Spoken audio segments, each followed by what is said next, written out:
The thing about Stalin's terror is the police are also murdered while they are doing the murdering. You're murdering your intellectuals, your scientists, your cultural figures. You're murdering your loyal party elites, and the whole thing doesn't collapse. The people around Stalin can see that he is unusually good at dictatorship. He is just carrying this entire system on his back through thick and thin, liquidating the kulaks, collectivizing agriculture, building a military-industrial complex, defeating Hitler in war. How much better are you going to do than Stalin? Stalin goes into the underground, and for 20 years of his life, he's a penniless, jobless revolutionary dedicated to fighting the genuine injustices of the tsarist regime. What he'll produce is a much more unjust regime than the one he's fighting against.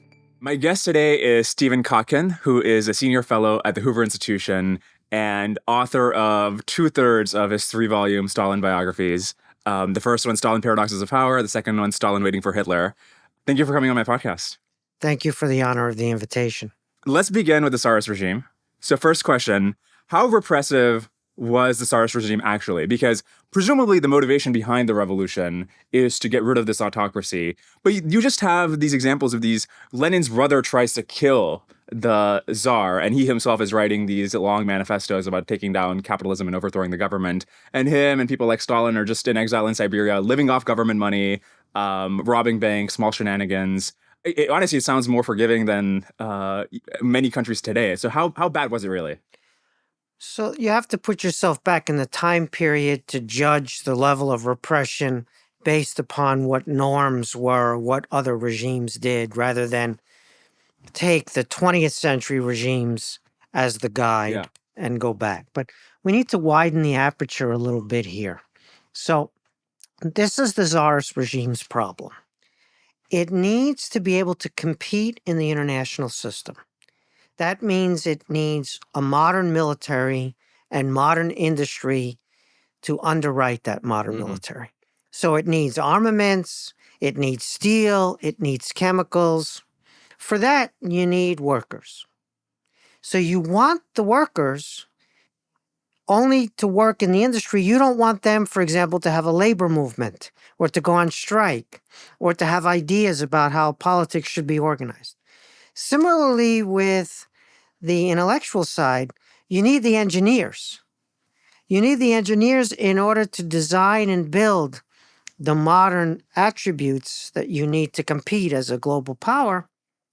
But you don't want those educated people to have their own ideas and values about politics, about whether you'd want an autocratic government like the Russian regime has, or you'd want some other type of government. So all of these countries in the modern period have this dilemma: importing modernization, but keeping out the political side, the value side that goes along with that. So they need to have some way to repress and control the working class organization, movement stuff, and the university-educated intellectuals. That's a problem we still have today. The Iranian regime now has that problem. The Chinese regime in Beijing has this problem. The Soviet Union had that problem. Contemporary Russia has that problem. How do you bring in modernity, meaning you have tanks, you have airplanes, or you have AI, but keep out, for example, separation of powers, freedom, property rights, all the things that undermine your dictatorial rule? So the czarist regime was a quintessential example of this fundamental dilemma. So modernization is not a sociological process that kind of just happens. It's a geopolitical process. You modernize because you need to compete in the international system. So if somebody has ships made out of steel, you either have ships made out of steel or they're going to show up at your door like we did to Japan and tell you that they're in charge now. I thought this was one of the most interesting takes in your first volume, that modernization is not this inevitable process, but is instigated by this ruthless geopolitical competition. Do you think that still applies in today's world? Because yes, there are pockets of conflict in the Middle East or in Ukraine which would motivate the key powers there to want to have modern militaries and modern technologies. But through most of the world, the odds that if France falls behind technologically, if their AI is worse, that Germany is going to take over, is just sort of unthinkable. So this dynamic where in order to ward off colonization or other great powers, you need to stay at the cutting edge of technology and also have the up-to-date political processes. Is that still a drive which moves countries forward? If you have an autocratic regime, it is existential for you every day. So you want to compete. France can compete or fail to compete, and its political system is not at risk. No one's going to say the regime is illegitimate because someone else beat them in AI. Students are going to protest in the streets. That's not going to mean that the regime is going to fall. There may be a change of government, but the system remains. You have this dilemma for the authoritarians. So you think about Peter the Great. I need to compete against the great powers, so I need to have a navy. To get a navy, I need to have the industry that supports a navy. I need to have the officers. I need to have the technical skills. And so I need to have all of that to be able to compete. But I have this autocratic regime. So how do I retain the social structure, the hierarchy, the non-elected, non-legitimate in some ways based upon modern understandings of constitutional order? How do I retain that while I'm importing these attributes of modern power? So that's the stuff that persists today for Iran, Right. Russia, China, North Korea. So they have to get very good at holding at bay those attributes of modernity that threaten their political regime while importing as much as they can of the attributes. But it's two sides of the same coin. The thing that gets you the engineers also gets you the possible political ideas. And so the czarist regime begins to repress the very thing it needs to compete in the international system. It represses the working class, and it represses the engineers and the intellectuals, without which it can't be a great power, without which it can't compete, but with which its political system is threatened. So the amount of repression is an important question. We would call this a vegetarian regime compared to the carnivores like Stalin's regime or Hitler's regime in terms of the degree of repression. But the dynamic of being compelled to exercise repression against the very people you need like oxygen, that's the dynamic that we see in Tsarist Russia and that we still see today in a certain form. I was thinking, is one of the key lessons from your volumes that you should be tripping over yourself in order to embrace a lesser of two evils? And whether that applies through all the examples you give. And this is maybe a general question about how much can you actually learn from history, because for every seeming lesson, there's an equal and opposite lesson that you can also learn. So during the Tsarist regime, in retrospect, we can say that the liberals and the constitutionalists should have cooperated with Stoypin or White. And even though it was an autocratic regime, they were actually doing these real reforms and there was growth and they should have continued that process. Or when the government falls in February, that in 1917, the provisional government faction should have united to oppose the Bolsheviks. But then there's all these other examples. In Germany, the conservative Weimar government is allies with Hitler in order to fend off what they think is the greater evil, which is the communists. And given the events up to that point, it's a reasonable concern to have, given what the Bolsheviks had done in Russia. So where should we end up on this? Should you embrace the lesser of two evils whenever you get the chance or no? So the Tsarist regime is undertaking this repression of people who have legitimate claims. And that repression is quite severe by the standards of the day. Okay, it's not going to be everybody murdered or everybody deported to the wastes of Siberia, right, which we're going to see in the 20th century when we have a different level of communications and transport, different technology, when we have a different level of ideological commitment. But still, it's highly repressive. It's totally unjust. And the claims of the people protesting are legitimate. Yeah. And so Stalin goes into the underground, not because he's looking for power. It's because he's dedicated to fighting the injustices of the Tsarist regime. And a lot of young people like him do the same. And so he's in the seminary. Mm-hmm. He's highly successful, unbelievably successful. He's great at school. That's been true for many years now, since he was in elementary school. Sang in the choir, good grades, did his homework. So he's on track to be successful in society. He gives it all up. He starts reading forbidden, otherwise censored underground literature and books, and learns about the social injustice, not just through firsthand experience, but analytically. And he never graduates the seminary, which is the highest level of education that was available to somebody in the Caucasus, because they don't have a university, because the Tsarist regime is afraid to allow a university. They need the university graduates, but again, they're afraid of the politics of it. And universities elsewhere, including in the capital, St. Petersburg, are constantly being shut down through these revolutionary episodes. So he goes into the underground, and for 20 years of his life, he's got no job, no profession, no source of income.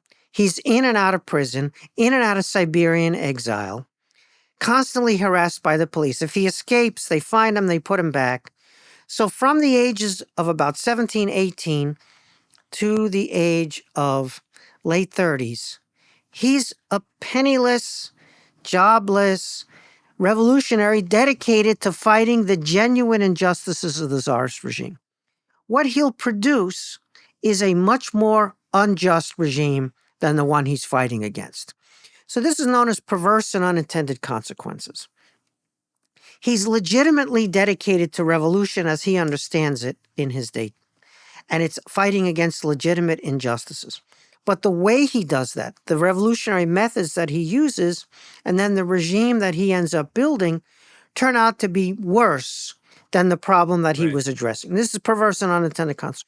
So your question is about whether revolution is a good thing ultimately, even if the injustices are there, and whether there could have been some solution that was more evolutionary that could get you to a better place. So the constitutionalists, otherwise known as the cadets, we would call them the classical liberals.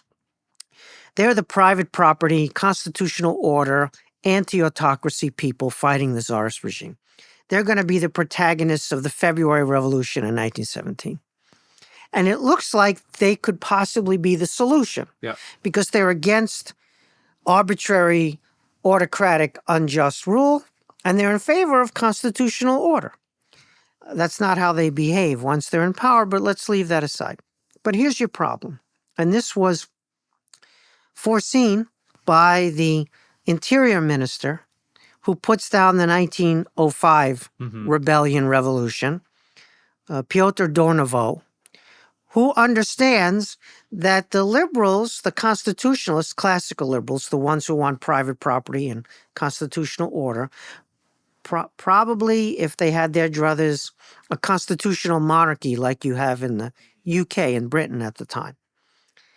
But Dornovo says to them, you guys are fools, because if you take down the Tsar, you won't get a constitutional order, you'll get chaos and anarchy, and you'll get a massive social revolution by the peasants predominantly, but also by the nationalities and the workers, and you will bring on the opposite of a constitutional order. So instead of fighting against the Tsar, you should throw in your lot with the Tsar against the Stalins and the social movement that came from the investment in modernization, right? And so Dornovo is proved right. He's proved right not just in Russia, by the way. In many places in the world at the time, between like 1905 and 1925 or so, 1926 in the case of Portugal, you have constitutional revolutionary attempts to introduce constitutional order. Mexico, Iran, China, Russia, Portugal, and they all fail. The constitutionalists take power for a brief period of time, and then they're swept out by a more leftist, more social-oriented revolutionary process. And so the constitutional epoch of the early 20th century turns out to be a bust. It had to have happened beforehand. So before the modern era. Why? Because when you introduce constitutional order, like in England, in the US, to a certain extent in France, which has a more complicated process. You do it before you're in the mass age. You do it before the working class and the peasantry are politically organized. So you're able to introduce rule of law, constitutionalism, based on a private property model where not that many people get to vote. The franchise is restricted. The vast majority of people can't vote. Only property holders can vote, or only men can vote, not women. And so you have this restricted franchise, which is like a breathing space for you to introduce and get used to a liberal constitutional order that you can then democratize over time. So over time, non-property holding males get to vote. Over time, women get to vote. Over time, slaves become citizens. They become people and fully fledged citizens, and they also get to vote and to own property legally. So you have this order that has all of these birth defects. It's very restrictive in the franchise. Some people are slaves, not even people.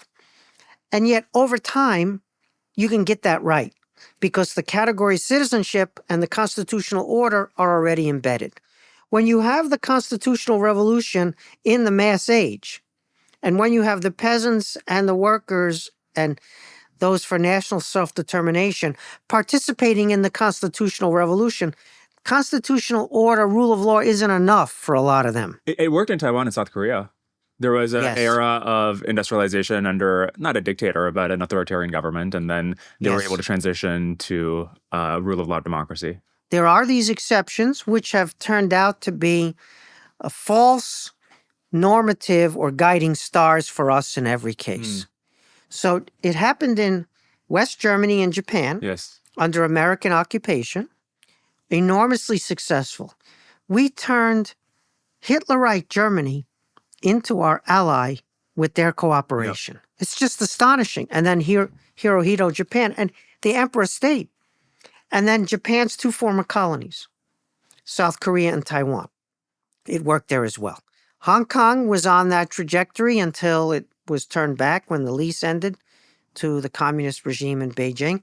But the number of countries that have done this is very, very few. The opposite has happened in most other cases, where you've gotten an attempt but a failure to introduce enduring constitutional order in a mass society. But there's a paradox here where if you institute this sort of revolution or changing of the guard during the mass age, then you're going to get this sort of leftist revolution, which is very antithetical to future prosperity and rule of law. But on the other hand, if you don't have a changing of the regime, you will fail to be able to. So it's been pointed out that Chiang Kai-shek, when he did have control over China, should have done some amount of land reform. And you talk about how Stuypen, after the 1905, attempted to put in this sort of agricultural reforms, but their success was mixed because the existing aristocracy obviously didn't favor. So there is this paradox of if you don't change the regime, the existing stakeholders will not want the kinds of reforms which would make it possible to have a lower class that's bought into the system. How do you bring the whole society, what we would call the masses or what used to be called the masses, how do you bring all levels of society into a political system as citizens? How do you build a polity which is inclusive of people, regardless of how much property they have? And how do you then provide opportunity to them so that they can rise up the ladder, right? That's the secret of success in the modern world, which a handful of countries have done from a non-democratic starting point, and which other countries have done from democratizing a liberal constitutional order. So go back to the czarist regime. What were the options for the czarist regime? You have this very heavy absolutist regime. Autocracy is even a more absolutist version than we had, for example, in the French case, when the Bourbon dynasty could say the state is me or the state is I, right? Where you have this Versailles-like absolutism and aristocracy that forms around the absolutism and is the main beneficiary, and most everybody else is excluded from the political process, and they are going to break through at some point. So how are you going to manage that breakthrough? Again, in the French case, it took more than a century to get this right, where the monarchy is the monarch is killed and the monarch comes back and they have an emperor and they have a constitutional order and they have an elected president who does a self-coup, and one republic falls and another republic takes its place, and eventually even the Vichy regime, a Nazi occupation regime that overthrows the republic, right? And so it takes de Gaulle in some ways from above to reimpose a republic, the Fifth Republic later on. So it's a very difficult process, even when it works, as the French case tells you. So we're not saying that it's simple and easy and that Tsarist Russia could have gone down this path. A lot of people say, well, if it hadn't been for the war, Tsarist Russia was on an evolutionary path. It was modernizing economically. Yeah. So it might have been a kind of Taiwan story over time where the dictatorial regime gave way under economic success and political pressure to a more benign regime, and they institutionalized a rule of law, private property, civil liberties, inclusive polity for everybody. And the problem with that is that the autocracy refused to do that. The autocracy wanted no part of any evolutionary process. So in 1905, when the Tsarist regime is compelled under pressure of tremendous peasant revolt and worker strikes and a defeat in the war against Japan, when they're compelled to introduce some version of constitutional order, a kind of quasi-parliament, quasi-constitution, the Tsar regrets doing this almost immediately and is trying to push back against his concessions once the lid was put back on because of repression, once Dornovo repressed successfully the political movement. The Tsar wants to undo those concessions and go back to being an autocrat. An autocrat, автокраtor, means a self-power, a power unto itself. And so this is your challenge. How do you undo the autocracy and get to an evolutionary mode when the autocracy itself is committed to not allowing any political participation whatsoever? Mm-hmm. And so you have the leftist version of overthrow, where you end up with a radicalization in the leftist direction. And you have a rightist version of overthrow, where you end up in a kind of, we're not going to have Leninism here. Let's prevent Leninism. Let's go with the radical right. So the traditional right invites, as happened in the German case and earlier in the Italian case, invites the radical right to power, thinking they can control the radical right, the fascism, the Nazism. The traditional right is wrong. The radical right, once it's invited to power, institutionalizes itself. So you get a leftist version of this and a rightist version of this, and then they're kind of codependent, where each uses the threat of the other to further consolidate their dictatorship. So this is the 20th century version. The irony here is that you got the radical right, the fascist solution in the German case, and you got the radical left, the socialist solution in the Tsarist case. The Tsarist regime had a massive radical right. They had the Protocols of the Elders of Zionism, that infamous tract, anti-Semitic tract, which then makes its way to Germany, but originates in the Tsarist Empire. So the anti-Semitism is there. The right-wing movement is there, implanted in villages, the union of the Russian people. Russia has the fascism before Germany. Germany has the largest socialist party in its parliament, in the sense that it's not a majority, but it's a plurality. Right. The Social Democrats in Germany are enormously successful at the ballot box. And the right-wing movement with the anti-Semitism is enormously successful in the streets in Tsarist Russia. So if you were alive before 1917, 1933, you would predict that the socialism would be victorious, would triumph in Germany, and the fascism would triumph in the Russian Empire. But it's the opposite. Yes. And so that's just a fascinating, amazing paradox that I tried to deal with. Yeah, what's the answer to that? Because you say that in 1917, a leftist revolution of some kind was inevitable, but that it didn't have to be the October Bolshevik Revolution. So why was leftism inevitable in Russia at that point? You put your finger on a big part of it when you talked about Chiang Kai-shek and land reform. Mm-hmm. you have this peasant land hunger. And so the peasants are often without their own holdings. They work on someone else's property, or their holdings are so small that if there's a little bit of bad weather, let alone a massive drought, they're on the verge of starvation. So subsistence level agriculture is not politically stable. So you want a class of people, kind of yeoman capitalists, property owners who can expand their farms and can succeed and hire labor, and some of those hired hands can then get their own land and become a version of these yeoman farmers, sort of Thomas Jefferson style, or Stolypin, the great attempted reform of Stolypin after the 1905 revolution, which ends in his assassination.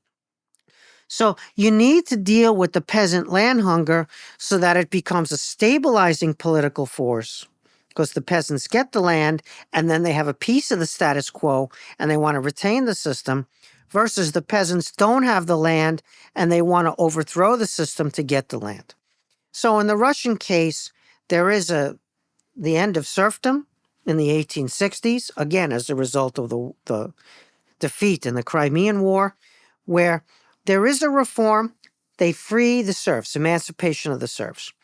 But the serfs don't get the land to the degree that could have happened, because the landowners are the political support of the tsarist autocracy. So to take the land away from the land magnates and give it to the peasants is to go through this risky path where you're losing one political support, the landowners, before you've fully gotten the new political support. So you're going to go through this valley of hell potentially where all bets are off and you're not sure if it's going to work. So the peasants don't really get the land as they could have in the 1860s, and it becomes a problem that's not resolved right through 1917-18. So the peasants have their own revolution in 1917-18, which is not about the socialist parties. It's not about the Bolsheviks. It's not about Lenin. It's about the peasants seizing the land. But that creates an intense radicalism that becomes the platform for the socialists in the cities to gain and hold power in the system.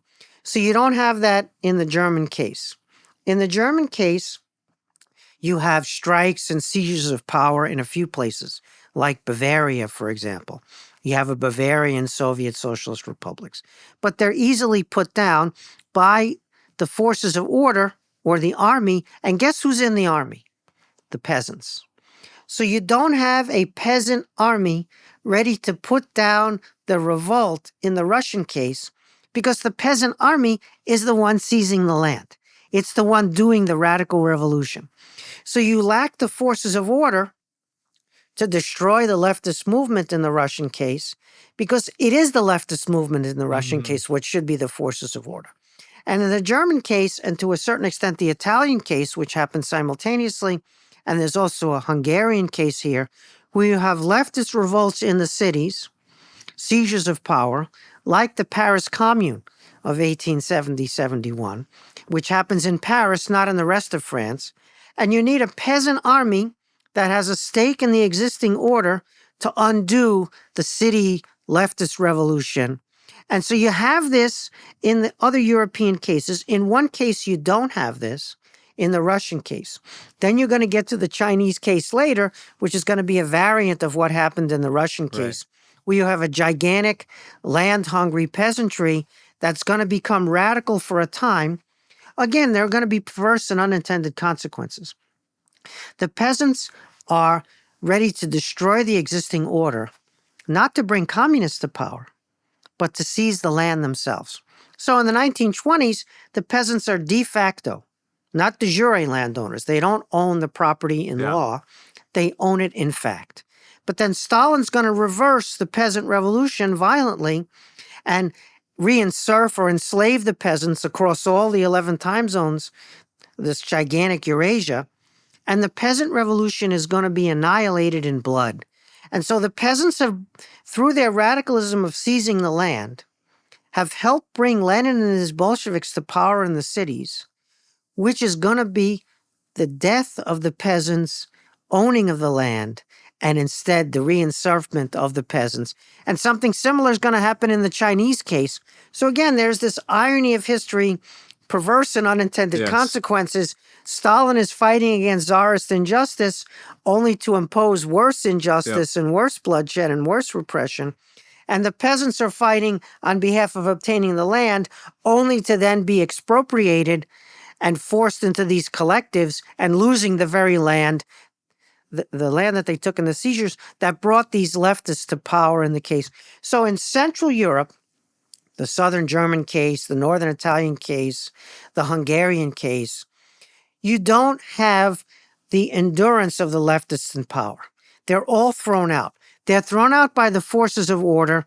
They're thrown out by the right. And so the traditionalism of the peasants, where they believe in God, they believe in law and order, is overriding because they already have a lot of the land in comparison to their Russian or Chinese counterparts. And so they can be part of the forces of order.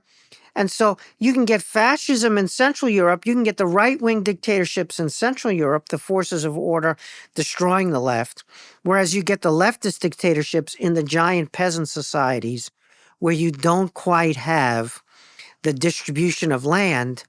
Now, the peasants are complaining about land distribution in Italy and Germany, don't get me wrong, but relative to Russia and China, they're doing well. So then you think about the Mexican case, the Iranian case, the Portuguese case, all of which are peasant societies as well. So there's how you integrate farmers. The whole world order rests on the back of farmers. How much farmers till means how rich or poor your country is. Whether you have a surplus, as we call it, that the farmers can sell on the market after they consume what they need for their family's purposes or not, tells you how much wealth you have to then build an army, build modern industry, etc. So the world order rests on these hardworking, predominant in the population peasantries. And in some ways, the political system doesn't derive in deterministic fashion from them. Politics still matters, and politics is never reducible to social relations. But failure to master or mastery of the social relations of the peasant land question is fundamental in some of the political outcomes. So the politicians have to be good at managing the peasantry's integration into that society where you're trying to get an order in the mass age. You're beyond where just the court society at Versailles, the czarist court in St. Petersburg, right, or the men at the Constitutional Convention in the U.S., or the people who are you're beyond that in the mass age, and you have to be able to incorporate the masses somehow in a polity, and it's really hard to do.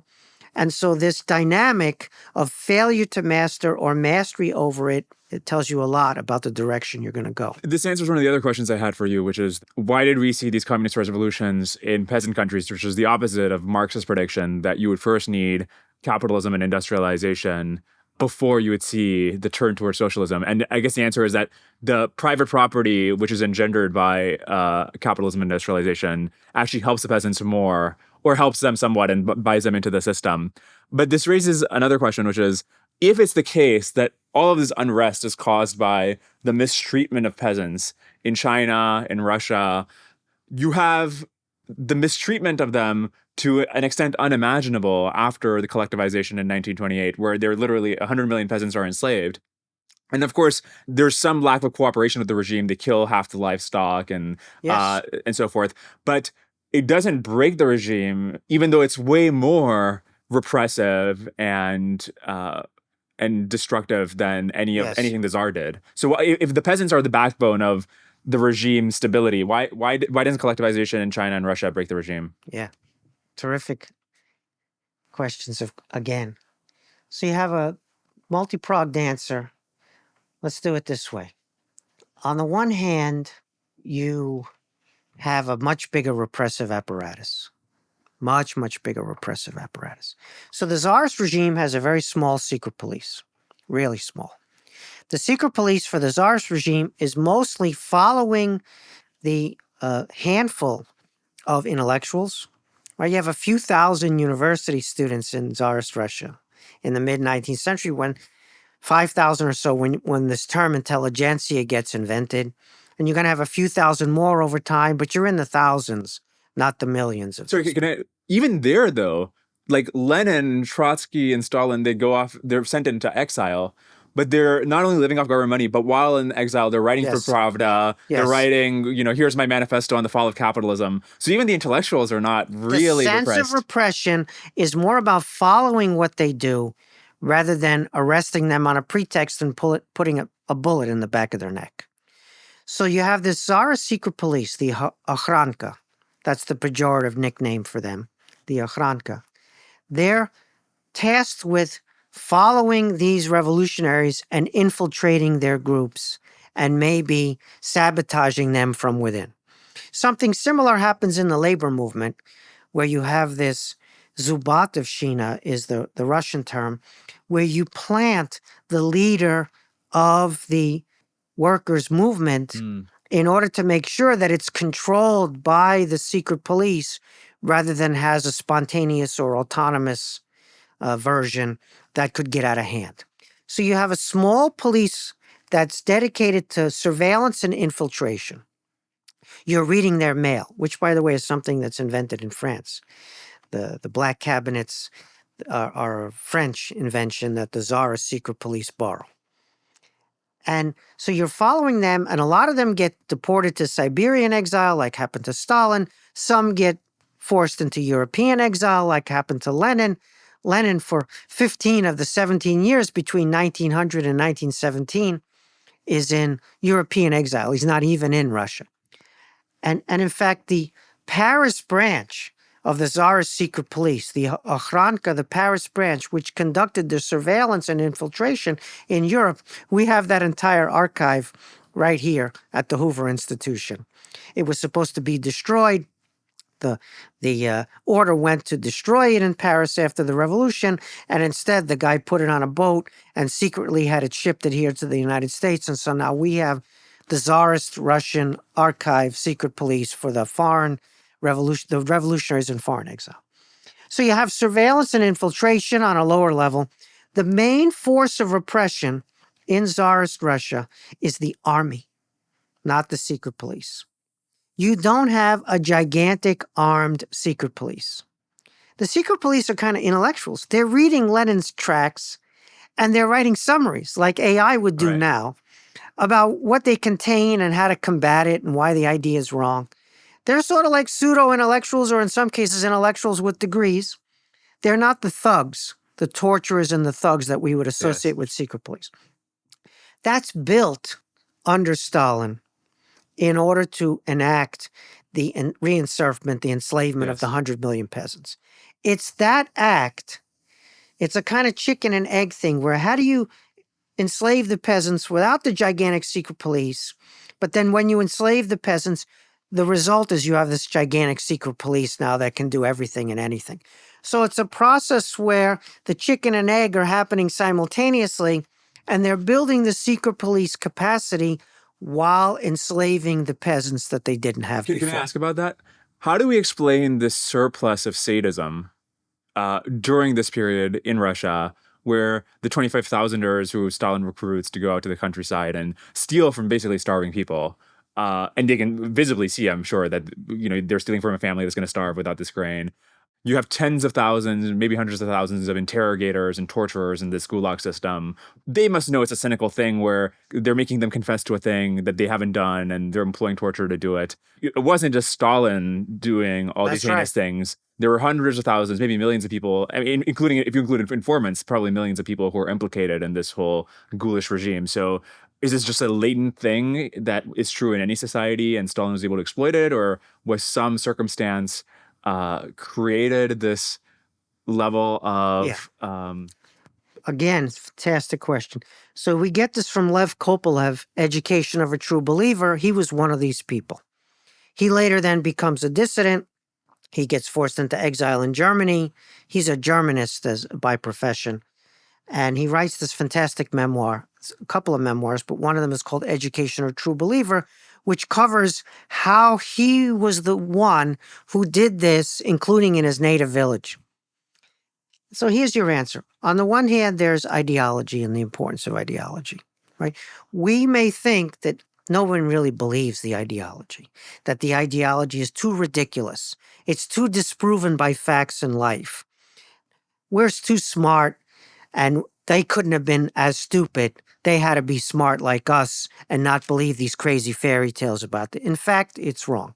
They do believe the ideology, and they're young. They're young people. And so a story of the evil of capitalism. You have World War I. Millions of people die. Like, for what? Why are those millions of people being killed? The flower of European youth, and then many colonial armies get drawn in because of European imperialism. Young people, the future of those countries, go to their senseless deaths. What's that about? It's about imperialism. It's about capitalism. And so that's evil, and we must overcome that. And so there's a way in which life experience, as well as the fervor of youth, let's build a new world today rather than wait for tomorrow. Let's be impatient. Let's eradicate capitalism. Let's bring about socialism. Let's bring about socialism, meaning end war and imperialism. Achieve abundance for everybody so that it's not just the haves and the have-nots, but everybody's got something. And in the process, let's make my little life world historical. So here I am, just a little activist with a red star on my cap.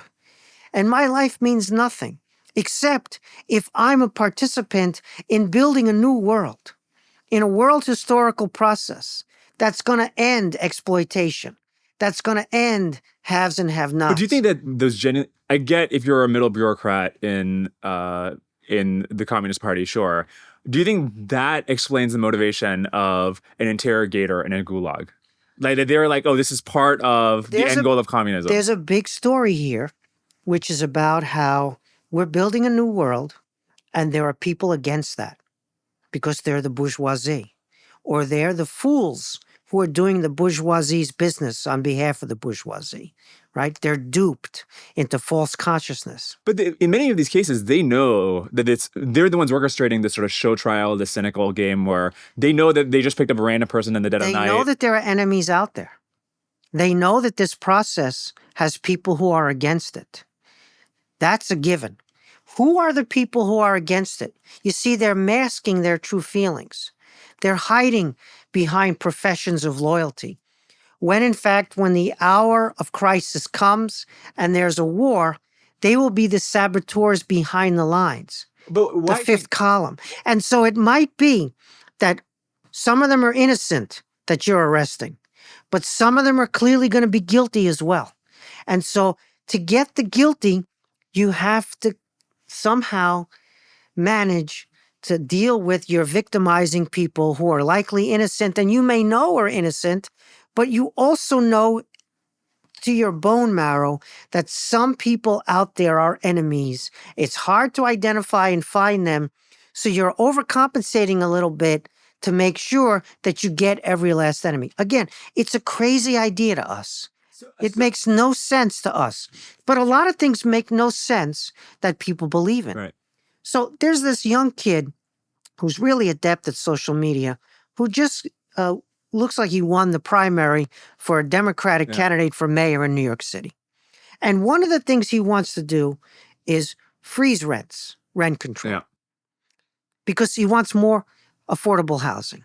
So he's a complete idiot in terms of facts. Right.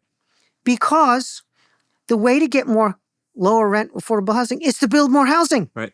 If supply massively increases and it exceeds demand, the price has to go down. It's proven again and again and again. And what rent control does, or freezing of rent, it inhibits the building of new housing. Because who's going to build new housing when you can't make money off of it? So rent control is what produces the lack of affordable housing in the first place. So he sees what's the problem as the solution now. Now, is he a fool? No, he's a really bright guy. He's very well educated. He's read everything and anything. He's been to university. He's talked to a lot of really smart people. And you'd say, how could he be so foolish to believe an idea that's obviously falsified by empirical reality? But again, it's an ideological belief. He wants to allow people who can't afford Manhattan to live there. And that's a good idea. Life should be more affordable. There should be more places like Queens where you can come in as immigrants or you can come in as lower class, front end of the social ladder, like my family did, for example. My father worked in a factory, and you should be able to get some housing for your family, work hard, and rise up. I agree with that 100%. But he's got an ideological approach to how to achieve that, which to me is completely foolish. And if I were as smart as him, how could he possibly hold that idea in his head? But so ideology is pervasive. It's pervasive, flying in the face of empirical reality. We could give many examples. I'm not picking on this guy in New York. It's just a recent example.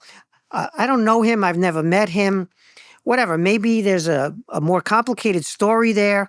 I'm just saying that we have to take ideology seriously because it's deep and it can be enduring even in the face of empirical reality. There's ideology, but there's a very specific thing to these Marxist regimes where they might believe in class conflict and you need this revolution and so forth. But there's also this sense of you cannot contradict the party. You cannot contradict the vanguard. So even in 1924, when Trotsky is getting condemned by the party or whatever that was, and he gets up to give a speech to the party plenum, right? And he says, "Look, for all of my thoughts, let there be no mistake that the party is always right and party discipline is always important." So there's not only the sense where I think Mamdani would say, "Oh, I want these specific policies implemented," but the sense that also loyalty to the party and eventually to Stalin, even when it seems to contradict my understanding of socialism, is absolutely paramount. And one way to explain that is that they were just genuinely afraid of Stalin and they thought this was antithetical to their understanding of communism. Or another is that like part of the ideology is this theocratic understanding of the party's always right, even if it seems like a single individual is manipulating it to their ends. Why is Marxism, Leninism especially, so attractive to young people and to intellectuals? Why? We have this history, which is a bloody mess. Millions of people die. And they die because of the enactment of this ideology. How could people continue to adhere to an ideology like that during the murderous time period and even more after the murderous time period when we can look at it dispassionately? Here's part of the answer. Again, young people are attracted to impatient, quick, total transformation of the world, eradication of war, eradication of social injustice. And there's a simplicity to the ideology. It's kind of a total package. Yeah. It gets rid of everything bad just if you follow the precepts. And so, sure, things happen that shouldn't have happened. There are some surprises. There are some downsides. But are you pro-capitalism? Are you pro-imperialist war? Are you pro-landowners having all the land and the have-nots having nothing? So there's this constant threat where if you contravene the ideology, you're in bed with the very evils that the ideology is trying to overcome. So you become an accomplice in the persistence of the things that you're dedicated to overthrowing. So it's not just that you're loyal to the party. You're loyal to the outcome that the party is dedicated to achieving. And you know that there are going to be mistakes and costs and bad things happen along the way. But hey, is imperialist war better than that? No. The answer is imperialist war has got to be worse. Right. And so but the other reason, which is even deeper than that, is because Marxism-Leninism empowers the intellectual class and the lumpen intellectual class. You see, in a market system, you get to do what you want. You want to open up a family business? You want to take a loan and give it a try? You can do that. Nobody can stop you. Now, it might be that it's hard to get the loan in some neighborhoods. It might be that the loan interest rate is, you got to work much harder than you thought, etc. But you get to make the decisions. You get to decide what to do, when to do. You can work for somebody else. You can put out your own shingle. In these kind of systems, it's the intellectuals and the lumpen intellectuals who make those decisions. They use the state as an instrument to overcome the injustices of the existing society. Again, the injustices are real. Right. But that empowers them to be in charge. So the beauty of Marxism-Leninism and why what we used to call the third world loves this is because they get to be in power. It empowers them across the board. They get to make the decisions on the economy, and they don't have to submit to elections. They don't have to have a mandate. They don't have to legitimate their rule beyond the ideological building of a new world, of overcoming injustice. So what we see again and again is young people being impatient for evil to end, but also empowering themselves to be in charge. They love the state. They love the state as an instrument for social justice, social engineering. They love to empower themselves as the decision makers because, after all, they're the intellectuals. They've studied the theory. They know better than others. Workers and peasants and the downtrodden, the lower classes, they sometimes have false consciousness. They don't understand why. For example, we have imperialist war. They get sucked in. Bread and circuses fools them. They have this false consciousness, but I know better, and I can be in charge, and I can get us to a better place. Even along the way, bad things are going to happen. Some people who are innocent are going to die or be arrested. But this is the march of history. This march of history is to peace and justice. And who is going to stand in the way of that, especially when it empowers you personally, so that you could never do this in the private sector. Nobody could afford you this kind of power in the private sector. And in a decentralized political system, in a federalized political system, where nobody accumulates that much power. Social engineering is always coercive. Always coercive. The issue is how much of the coercion is necessary that we accept in the trade-off to right some of the things that are obviously wrong. All the anti-Marxism I totally agree with, but I still think from a purely just like analyzing the system, there's many ideologies, and you have this line that you often have that, look, you can't explain Stalin by saying that he was beaten by as a kid, or he's a Georgian or whatever, because many other people are Georgians or beaten as a kid, and they turn out not this way. There's many different kinds of ideologies, for sure, and very few of them end up as amenable to dictatorship as Marxism. And you also have another thing that's really confusing here, is that all of these old Bolsheviks who abet the system and who eventually Stalin purges, they're whatever you might say about them, they're not weak men, right? They were willing to face down the Tsar. They were able to organize the revolution against the Tsar, and they're willing to live in exile, to potentially get shot by the Oranka. I guess not shot by the Oranka, but whatever. They're willing to go through hardships for their beliefs. So you might think, well, okay, they might just go along with Stalin's doings because this serves what they think is the end goal of communism. But we know that after Stalin died, Khrushchev, who was one of the key people in the regime, gives a secret speech where he says that no, Stalin was going against, he was destroying the building of socialism and the building of Marxism-Leninism. So people did believe that Stalin is actually going against this end goal that they have. At least Khrushchev believed that. And there's also in many cases, they themselves are being implicated and they know they're innocent. And in many of these cases, there's this period in between when they're a dead man walking because Stalin has started putting, the feelers out that this person is a Trotskyite or something, but they're still in their positions of power. They're still the editor of Pravda or in charge of the military or something. And it's mysterious why these people who, they're not cowards, they were able to organize a revolution against the Tsar, are not using this period of, a chicken with its head cut off in order to organize some sort of defense of themselves. Maybe the next time they have the party plenum, instead of just confessing or giving the obligatory a speech where you're castigating yourself. You just say, no, I think Stalin's leading the revolution wrong. I'm going to die either way, but I might as well say this. The same thing happens in China. Li Shaiquo, when he's a dead man walking, Yes. the premier under Mao during the Cultural Revolution, he doesn't use that opportunity to go up to There are very few, but there are some people like that. And they're arrested and executed. All of them. Very few of those kind of people are going to survive. The ones who publicly decry the failures of the system and its perverse and unintended consequences, the ones who decry the dictatorship as opposed to the freedom that Marx predicted would happen, right? There are some people like that. They're extremely courageous. They're known to us. I'm not the only one, but I feature some of them in my book. But again, you're creating a new world. And it's going to be messy because it's about class struggle. And class struggle means there are going to be winners and losers. And the bourgeoisie have to go. They're inherently evil. They're an evil class.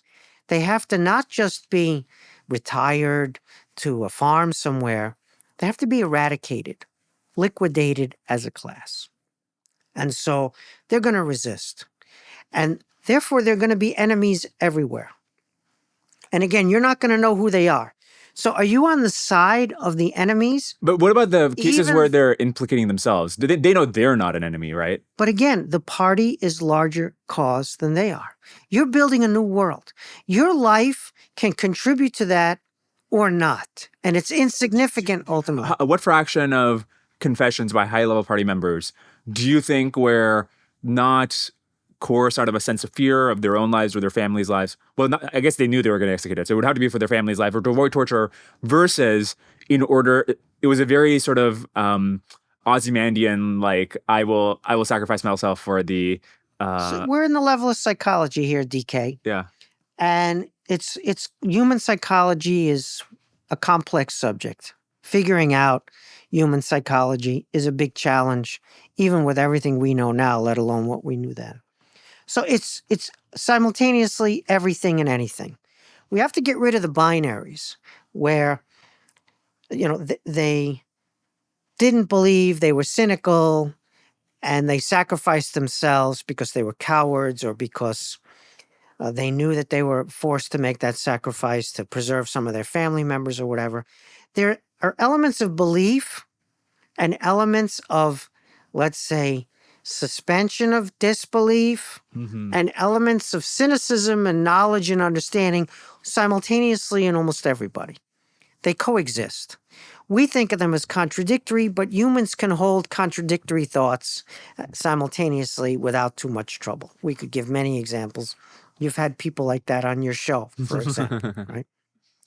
So the psychology is not as surprising in some ways. What's surprising is that this whole thing succeeds. It doesn't collapse of its own internal contradictions. It doesn't undermine itself.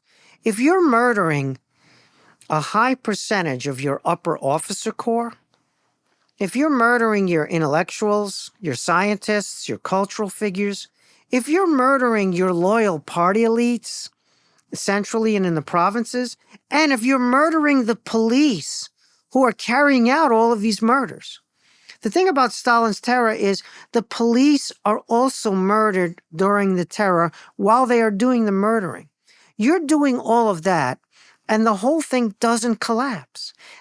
To me, that's more interesting in some ways than the complexity of human psychology that holds these contradictory thoughts and fails to go for self-preservation in some cases, or fails to say, I'm going to die anyway, I might as well go down fighting, or whatever the metaphor might be. And so the fact that the system is able to undergo this level of self-disruption and come out the other side, that's pretty astonishing. So Hitler does not murder his upper officer corps. He doesn't like them, he retires them, and they get a pension. He doesn't murder the Gauleiters or the Nazi party officials. He doesn't murder the intellectuals. Some go to prison, some go into exile if they're lucky, and some definitely are executed, often for acts that they've committed sometimes just because they had an enemy in the system who Yeah. wanted to enact revenge against them. But for the most part, Hitler is attacking what we would call his real enemies. That is to say, people who are opposed to his regime, either in thought or in action or both. Stalin is attacking those people, but he's also attacking loyalists. He's taking down in really big numbers system loyalists, people who would walk through fire for him. And one of the things they do is to walk through the fire of their self-immolation on behalf of the cause. And this belief in the new world, in the better world, in transcending capitalism, in getting peace as well as abundance on the planet, in building paradise on earth, needs to be understood as absolutely fundamental to everything that we're talking about. We often talk about Nazi racial ideology. How could they believe that stuff? That stuff is obviously ridiculous, you say, right? Goebbels, who helped enact the regime's ideology about a master race, had several deformities, right? Club foot, walked in a brace, and yet he's helping preside over the murder of people because they are disabled. They're singled out solely for their disabilities to be sent to the gas chambers or to be sent to imprisonment. And he's one of them. And so we say, could he really have believed this? I mean, wasn't he a cynic enacting this? Because how could he not understand that these are real people because he's one of them? Right. And the answer is, well, yes, he was a Nazi. These people were communists. And he was a Nazi. And there were a lot of them. And they had doubts. They suffered bouts of doubt. A lot of events contradicted the official ideology. Innocent people, innocent family members, themselves innocent, went to the gallows, got the bullet in the back of the neck. And so you say, God, the belief, they couldn't have believed this stuff. And yet they did. The main thing that we know from the archives that were formerly secret, that we get into when they're declassified, is that the Nazis were Nazis and the communists were communists. So here we have this problem with socialism. Socialism means many different things, right? A communist party is building socialism. Why?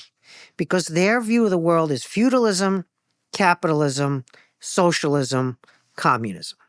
So first they have to destroy capitalism to get to socialism, and then socialism can eventually get you to communism. So the Communist Party must first build socialism. How do you build socialism? It doesn't exist. So how do we know what it looks like? How do you get there? They don't know. The only thing they know is it's not capitalism. So let's destroy capitalism. That will be the step to get us to socialism. So capitalism has markets, we'll have planning. Capitalism has private property, we'll have state property or collective property. Capitalism has bourgeois parliaments where they vote and they claim it's democracy, but it's only for the property-holding bourgeoisie. So we will have a dictatorship of the proletariat, right? Everything, capitalism has wage slavery, right? That is to say... We will have real slavery. Exactly. But everything is eradicate capitalism to get you to socialism. It turns out that that doesn't deliver freedom, it doesn't deliver prosperity, and it doesn't deliver peace. It delivers massive statization because once you eliminate private property and individual choice, the state is now responsible for everything. And it delivers ration tickets and the gulag. So you get a bunch of socialists that break from this. They say, you know what? Lenin is wrong. Eradicating private property, markets, civil liberties, and parliament is a mistake. We have to accept private property, markets, capitalism, and parliaments because that's the only way to get to freedom. Otherwise, you get to the Leninist dictatorship, total statization, gulag, and ration tickets.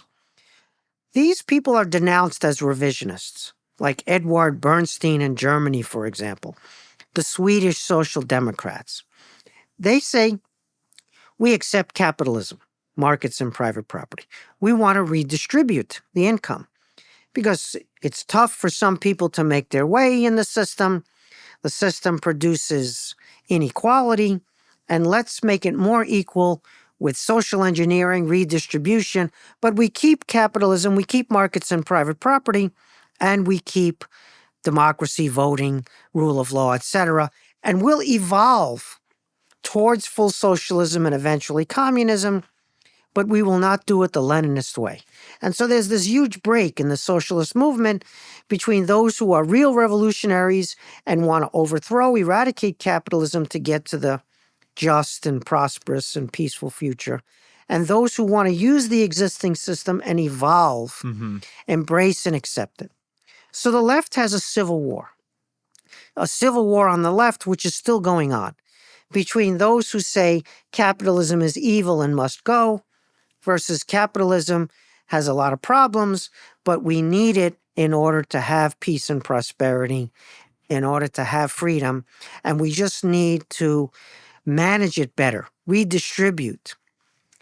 And so this civil war on the left, which arises in real time, the critics of Lenin's revolution, the German Social Democratic Party, people like Bernstein and the rest of them, they are critics in real time of this.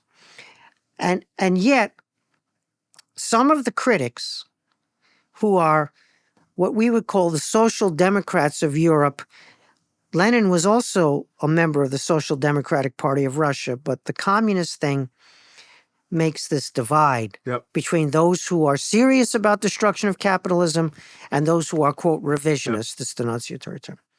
What happens is some of the people who are in the revisionist camp begin to flirt with the capitalism is evil analysis. And so they begin to truck with the communists that they've broken from and are in civil war with. So you get left-wing social democrats who are closer to Lenin than they are to right-wing social democrats like Bernstein and the rest, who are pro-capitalism but pro-redistribution. And so this is confusing to people because not everybody is a communist. Some people, like in Sweden, accept private property and markets. But some of the people in Sweden seem to go back on that promise of accepting it and arguing that if we don't get rid of capitalism, we're still going to end up with an evil system. And so this civil war on the left never gets resolved. It's ongoing. And the right uses this confusion to paint everybody as anti-capitalism. And the left gives them ammunition by talking about the evils of capitalism, even when they've come along to accept private property and markets. And so you have this really deep and fundamental problem for the left, the tragedy of the left that it's never able to overcome, even to this day, where it comes out and says, no more anti-capitalism ever. That is over. That leads to death, bloodshed, gulag, ration tickets, war. That actually is worse than the solution, than the original problem it diagnosed. Think about Marx. Marx says you get rid of private property, markets, capitalism, you're going to get freedom, you're going to get abundance. You don't get that. And then people say, oh, but Marx wanted freedom. He didn't want Stalin's dictatorship. So it's not Marx who's the problem. It's Stalin who deformed Marx. We see this argument all the time. Stalin is a deformity, whereas Marx was about freedom. So think about a nuclear bomb. You're going to do a nuclear bomb. You're going to nuke a population, but you don't want to kill any people. Your goal is to nuke them, but nobody dies. That's what you say.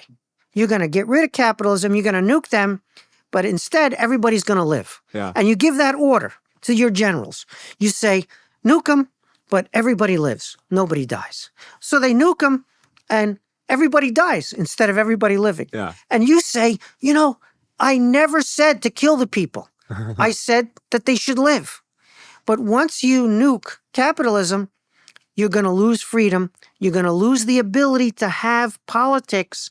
You're going to end up with some version of a Leninist system. And the ideology is going to drive that to the doubters. And then you're going to get a second wind.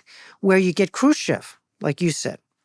He comes into power. He denounces Stalin's crimes. He doesn't praise capitalism, private property, and markets. He doesn't undo collective farms. He doesn't undo state ownership of property. He doesn't undo the planning system. He just undoes Stalin's personality. Yeah. He's trying to subtract. The de-Stalinization is take away Stalin. It's not take away any of the other attributes of the system. And so it's a second wind that it was Stalin who was the problem, not the system that was the problem. So here we have the experience of going through the horrors, then having those horrors publicly denounced within the party. The secret speech is not published in Soviet newspapers, but it's discussed at party meetings in all locales. So within the party, there's a public dimension to this. All party members become familiar with Khrushchev's denunciation of Stalin. So they experienced the horrors in many cases firsthand. They enacted the horrors in many cases themselves. They then see this denounced as horror, and they get facts that they didn't know. They get a big picture view back onto this. And instead of saying, oh my God, this system is evil, we made a big mistake. We have to undo state ownership of property. We have to undo collective farms. We have to undo the dictatorship. Instead of saying that, they say, oh, we get a chance to do it right this time without the evil Stalin who messed it all up. And so the Khrushchev thing, the revelation of the horrors, the denunciation of the horrors, ironically, gives you the second wind belief in the system that's going to last right through Gorbachev, who's a Khrushchev-era baby. We have this with Xi Jinping. If you know the story of his father and of his own upbringing, they suffer massively through Mao's regime and the Cultural Revolution. They're purged, they're humiliated. And yet, instead of saying, this system is horrible, if I ever get power, I'm going to undo this system, which was so unjust to me and my family. Instead of that, they say, let's make this better. Let's not have the bad things that happened under Mao, but let's keep all the good things, supposedly good things that happened, including the Communist Party monopoly, because that to us looks like the problem, and it wreaked havoc in their lives, in their family's life. But to them, that's the solution. And so this is paradoxical element of communism where its failures don't become discrediting for so many of the people. They instead become a kind of second wind once you acknowledge and denounce them. So it's never the system at fault. It's Stalin at fault. It's never the system at fault. It's Mao's mistakes or excesses, as they're called, that are at fault. Lighthouse is the fastest immigration solution for people building technology. When I worked with them to help me secure a visa for one of my employees, the difference was clear throughout the whole process, starting even with the initial intake form. While most immigration firms require you to schedule a meeting and pay hundreds of dollars just to start discussing your visa options, Lighthouse only needs a LinkedIn profile or a resume to evaluate your eligibility for a ton of different employment visas like the EB-1A or the O-1A. You take 60 seconds to fill out some basic information, and they'll put together a document for you for free, which is fully comprehensive. They'll list out all the potential paths available to you and how strong of a candidate you are for each one. Also, if you decide to move forward, Lighthouse can take things all the way to the finish line, building out your story, preparing your application for you, and moving things forward faster than you would have thought possible. If you've ever even considered working in the United States, I really encourage you to reach out. You're probably more eligible for a visa than you realize. Go to lighthousehq.com/get-started to find out. All right, back to Stephen. I guess in China's case, they actually did reform the system and didn't just just discredit the Cultural Revolution. They said no. Much of the planning and state-owned enterprises was a mistaken idea. But I do have a different question. That's not exactly the way you described. You have a point. You're onto something, DK. But it needs to be qualified. So what happens in Deng Xiaoping's case is the communists have accidentally, that is unwittingly, not accidentally, unwittingly destroyed the planning system. Yep. they have sent down to the village people who do economic planning. They've sent them to manual labor. They have smashed them in the face because they wear glasses in many cases, and therefore they're putatively intellectuals. And so they've undermined their ability to continue the economic system as they had it. But if that's the reason why they weren't able to do planning, shouldn't Stalin's purges and then World War II have also had the same effect on the Soviet Union? Not the political system. Deng Xiaoping never takes down the political system or the ideology. And so you still have today the communist monopoly. Communism can fail at everything. It can starve the people. It can kill the people. It only has to do one thing to survive: suppress political alternatives. So during that resistance, peasant resistance to Stalin in the collectivization episode that you referenced earlier, there's no political alternative.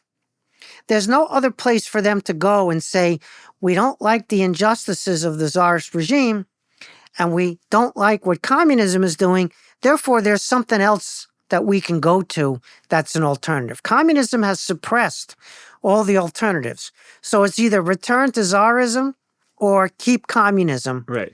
And so in the Chinese case, you have something quite similar.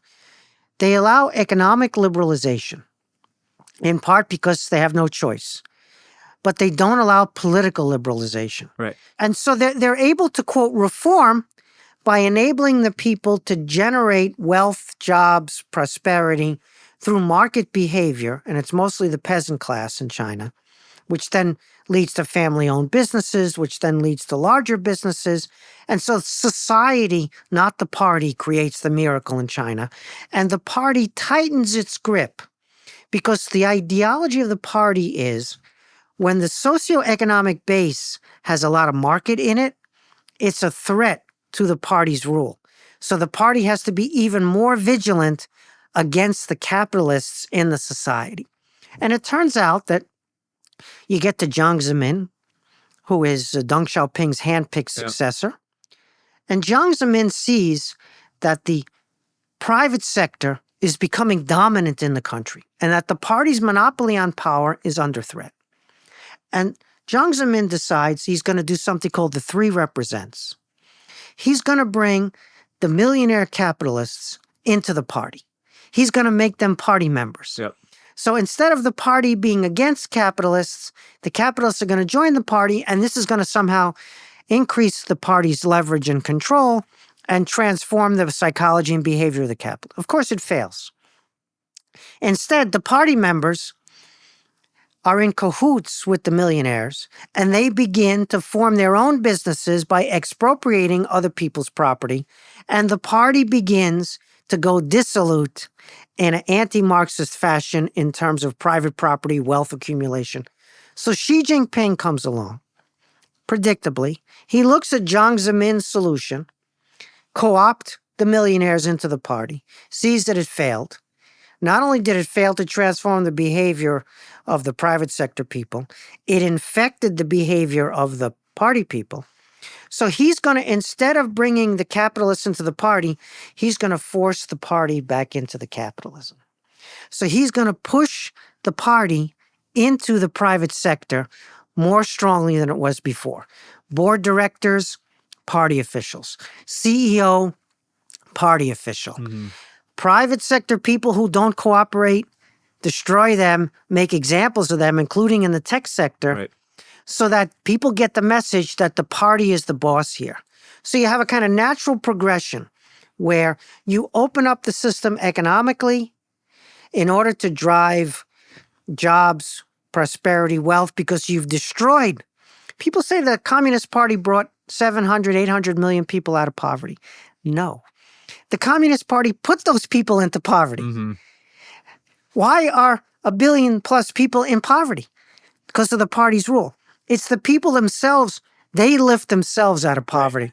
And so the communists have to reassert their control, their Leninist monopoly on power, because the very thing that has rescued them, the diligence, entrepreneurialism, ingenuity of the amazing Chinese people and of that society, is now a threat to communist rule. I mean, I agree with the mechanism by which the growth happened, but I don't think it's the case. I don't think it's a case that it was their inability to have true Marxist communism, which led to liberalization. I mean, if you look at the creation of these special economic zones, the imperative at the national level that you must have growth, and then Deng's southern tour. And so Jiang Zemin, he tries after the Tiananmen to clamp down on these clamp down on opening up. And Deng says, no, we must open up. If you don't, you'll remove you. All of that is a sort of positive, maybe positive is the wrong word, but policy driven. Yeah, it's a special effort you have to make towards economic liberalization. It didn't just happen by default. People really had to push for it, because the alternative story, which seems you're saying, is no, it was just that they physically could not enforce communism anymore. That's how it started, DK. So let's go look at the facts. Why do you have a special economic zone? Why can't every zone have market relations? But then the creation of that zone had to be a proactive You're doing action. this grudgingly. This is a grudging allowance of certain behavior. So you look at the decrees. You can trade onions, but you can't trade potatoes.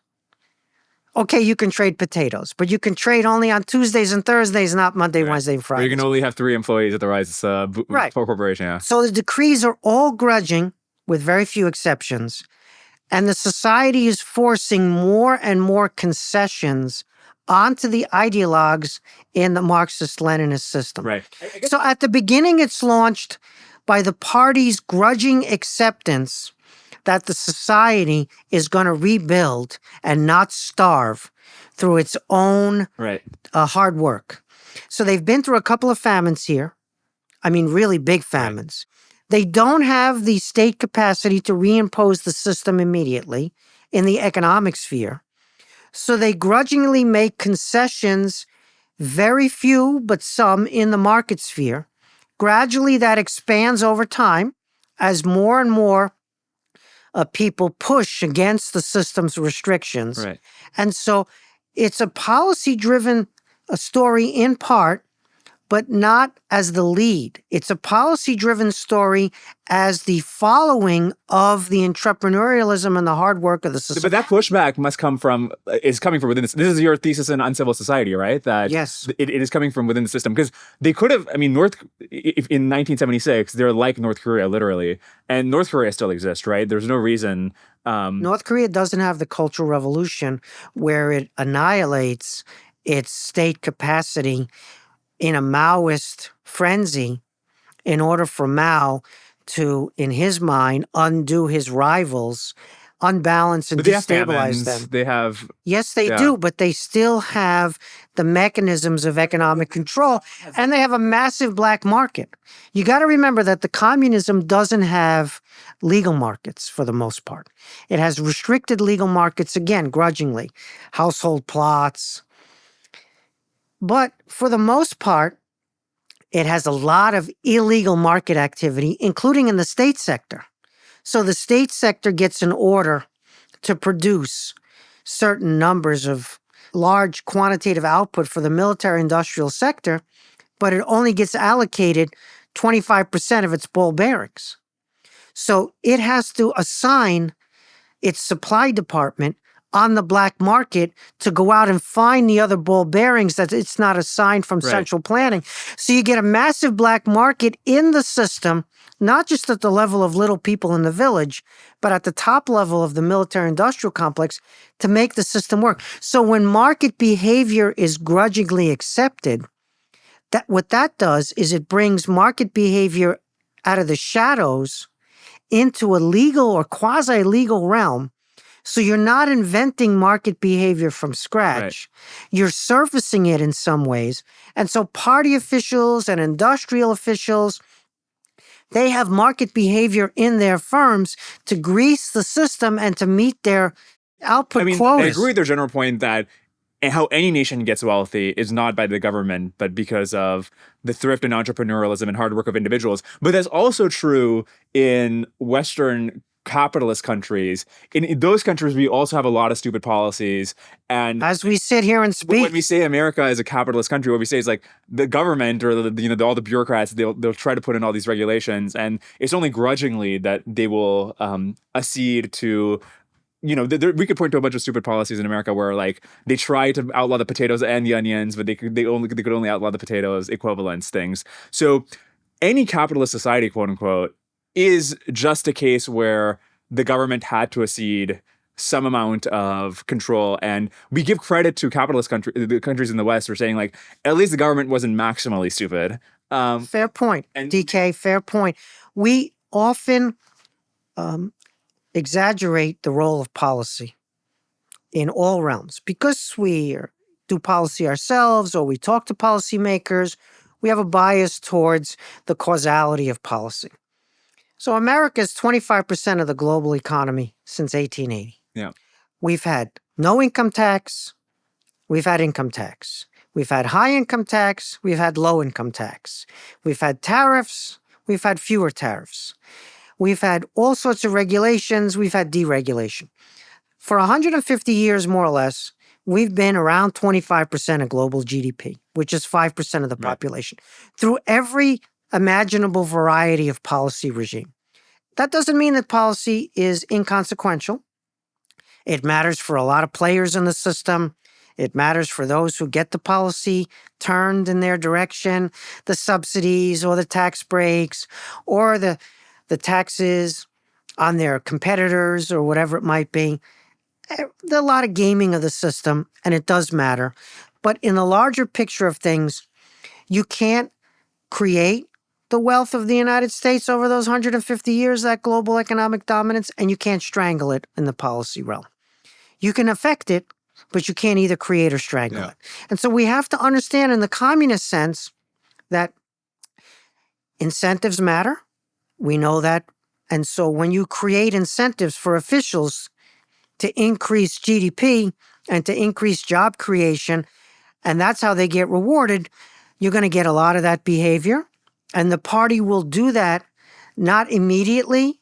Remember, immediately they're kind of flat on their back and they've had this Gang of Four and Deng Xiaoping has come back from having been purged and they're on the verge of another potential famine and per capita GDP under Mao is $200 during the Cultural Revolution. $200 is the annual per capita GDP of 1 billion people, and or slightly under. And you think, that's insane. Right. That's where all the people are in poverty. When I was saying the regime put them in poverty.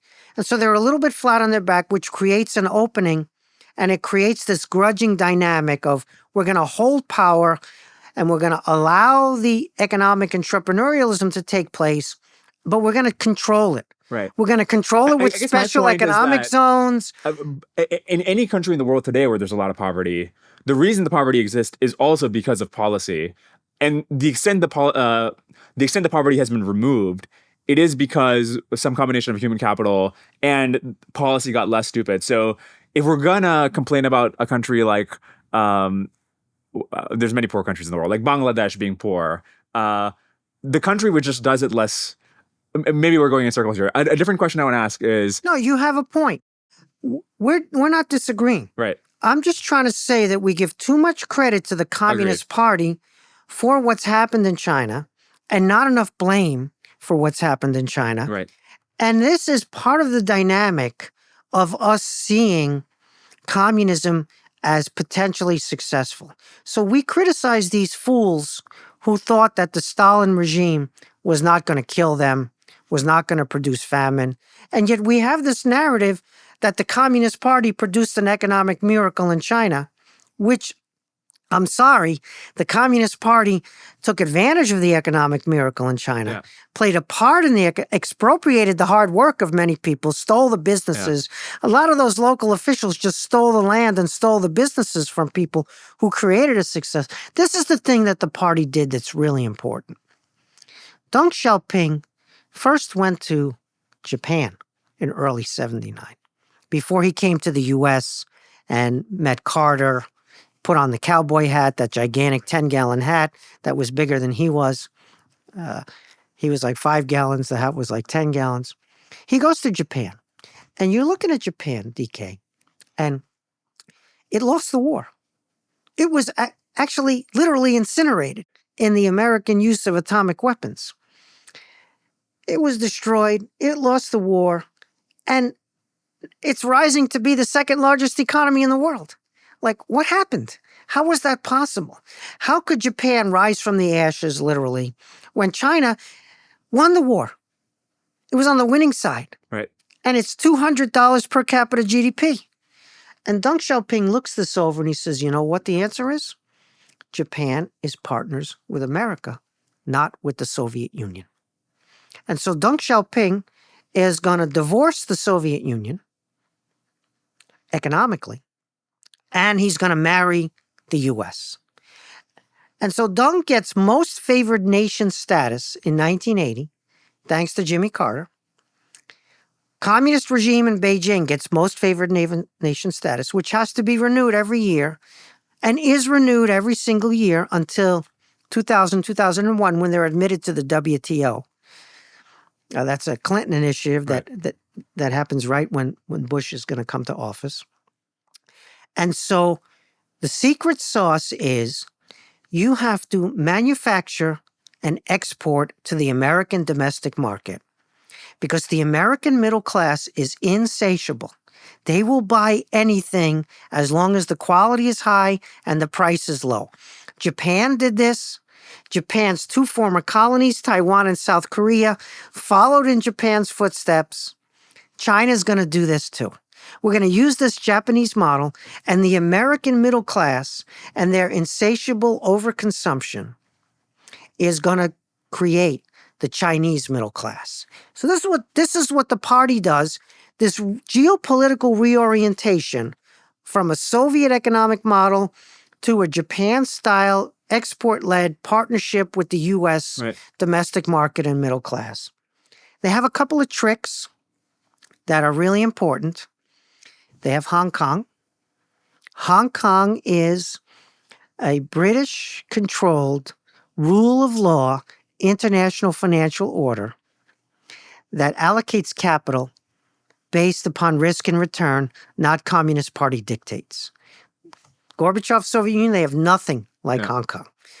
The only reason China has Hong Kong is because after World War II, when Truman announced that Chiang Kai-shek and the nationalists were going to accept the Japanese surrender in Hong Kong, the British sent their boats in and took Hong Kong back themselves, so that when Mao defeated Chiang Kai-shek, he didn't have Hong Kong. The British had Hong Kong, and they created this international financial system that Mao's successors would be able to use. Yeah. Had the British not done this, there would be no Hong Kong, and there would be no Chinese miracle in the Deng Xiaoping and after period. The other thing they have is they have overseas Chinese who know the culture, speak the language, and are going to do the FDI, again, routed through Hong Kong. So you have Taiwan. So ironically, the failure to win the Civil War 100%, we think of the Korean Peninsula as divided. We think of this partition of the Korean Peninsula, but China is also partitioned. There's also Taiwan, still partitioned to this day. And Taiwan is the FDI that's going to come in through Hong Kong, routed through into the special economic zones on a risk-reward capitalist market basis, not a communist basis.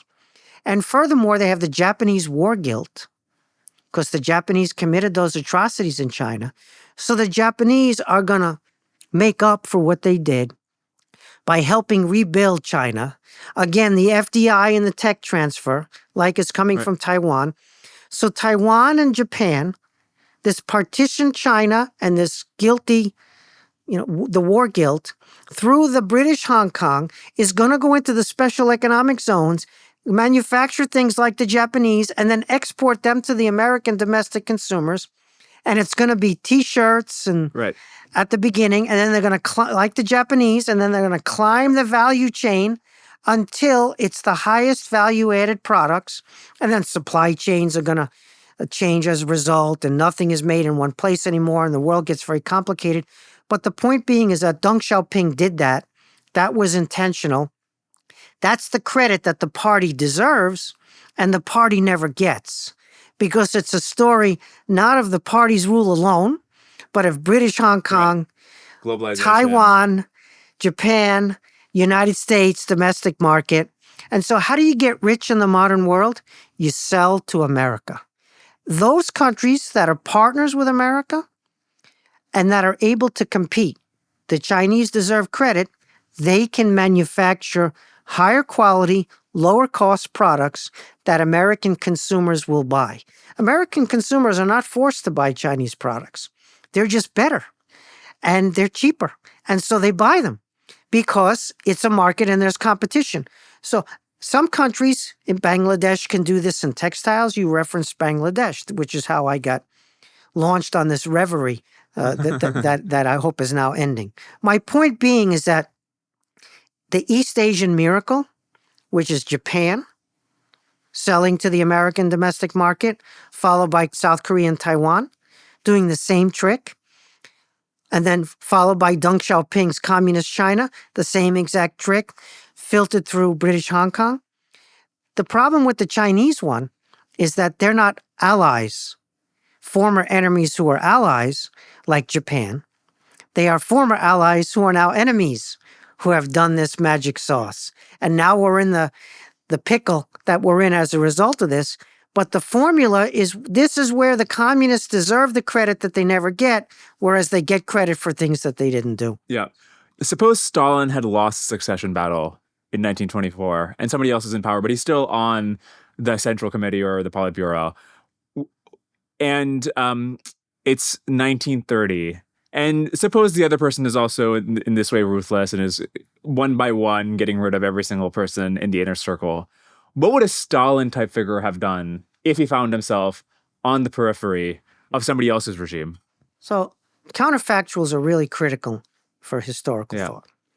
A lot of historians are pedantic about this, and they say we're against counterfactual. Right. It's just speculation.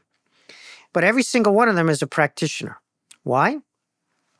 If you say that Stalin caused collectivization, that means without Stalin, there's no collectivization.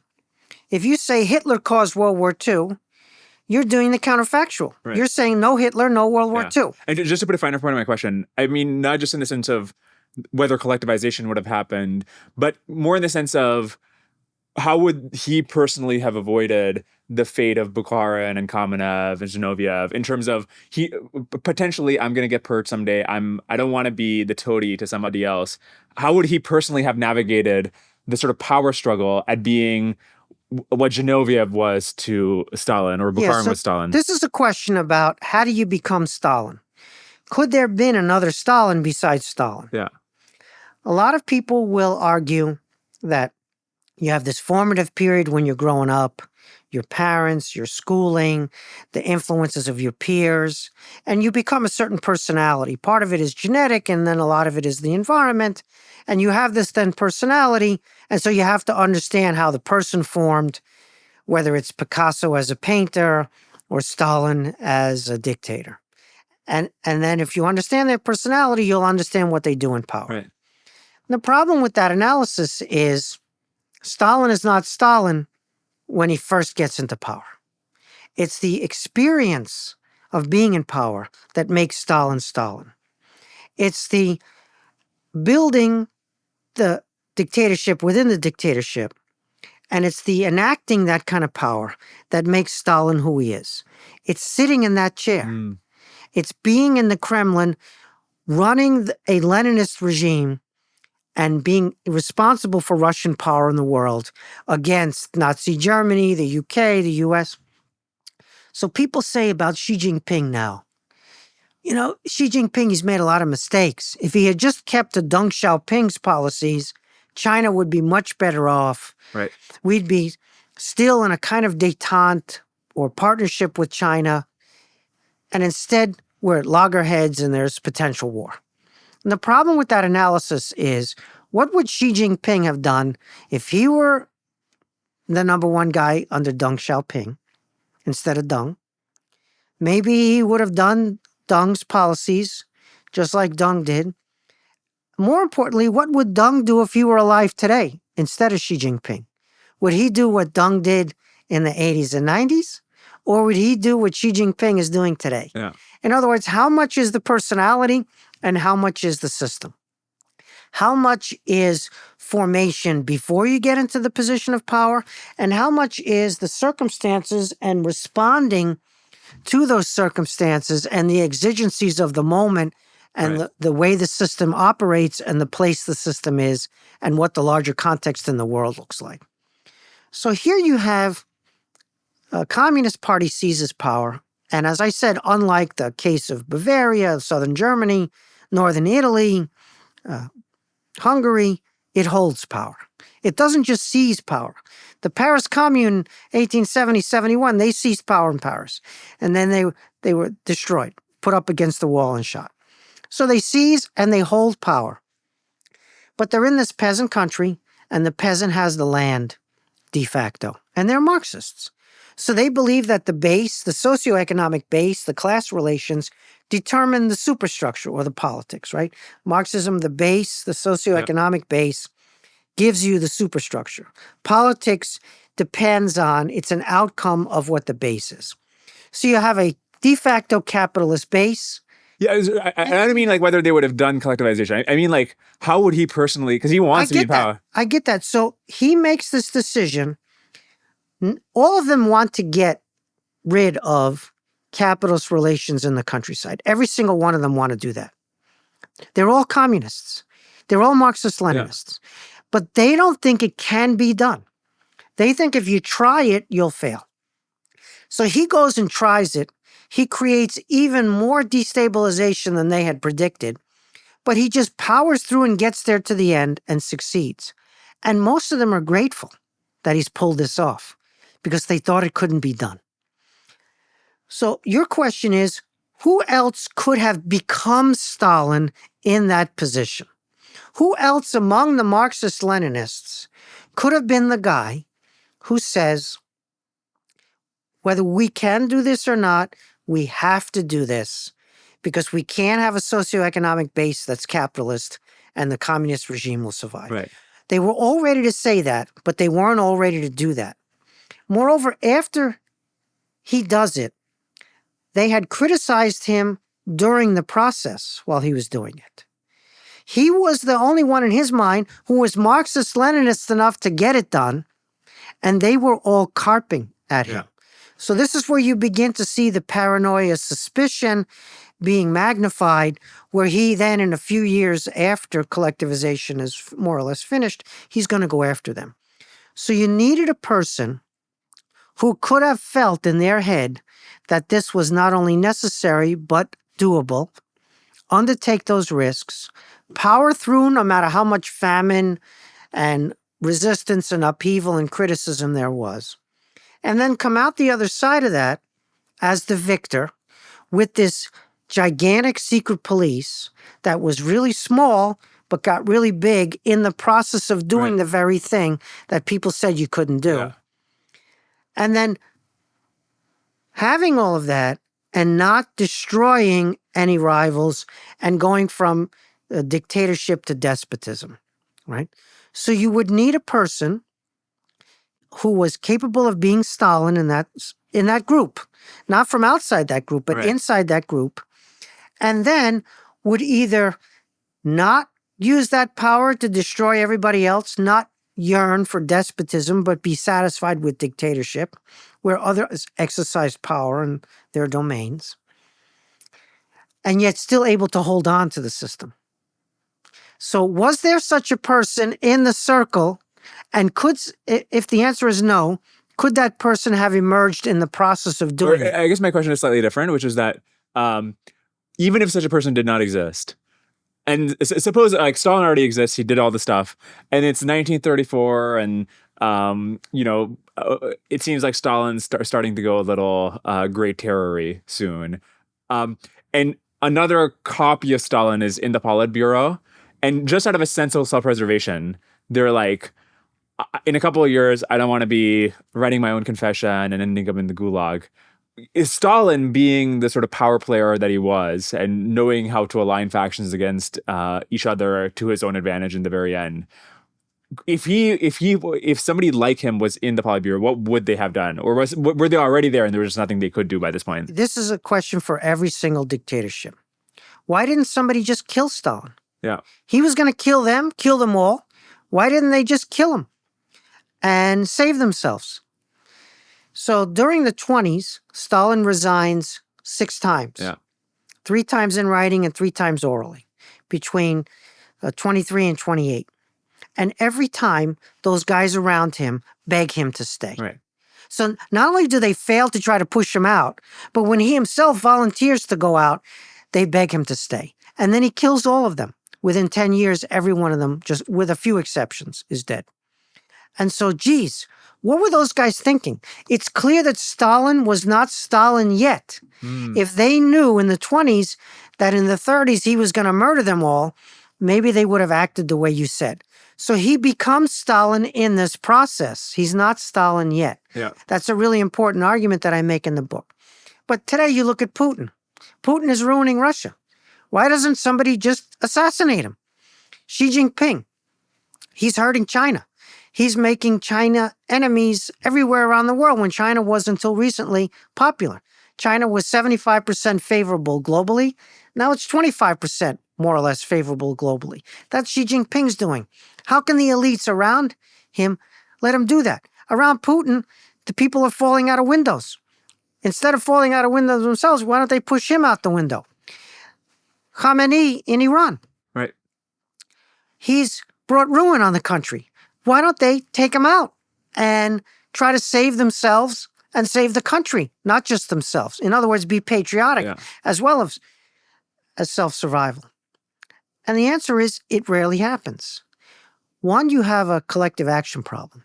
But sorry, why doesn't this prevent the Tsar? Is like, people are trying to kill the Tsar constantly. They're killing Russian ministers in the Tsarist regime. And I think Hitler, there are more assassination attempts on Hitler, some of which come very close, than by also far Mussolini, on Stalin. But never against Stalin. Why is that? Well, Stalin is the guy who is building and personifying the system. The people around Stalin can see that he is unusually good at dictatorship. He is just carrying this entire system on his back through thick and thin, killing enemies, liquidating the kulaks, collectivizing agriculture, building a military-industrial complex, defeating Hitler in war. I mean, how much better with the system's logic, not from humanity's logic, not from the point of view of the kind of values that you and I share. How much better are you going to do than Stalin? And so there is a way in which they're pygmies and he's Stalin. So of course they know that they can't do what he does. And if they try to unseat him, they might save their lives, but they might lose the system and the radiant future, the overthrow of capitalism, the abundance, peace, paradise on earth. That's a big move to lose if you believe in that, if your life is about that and you're dedicated to that. But in addition, you have a collective action problem that's really important. So let's suppose that I'm in a Stalin regime with you. You're a functionary and I'm a functionary.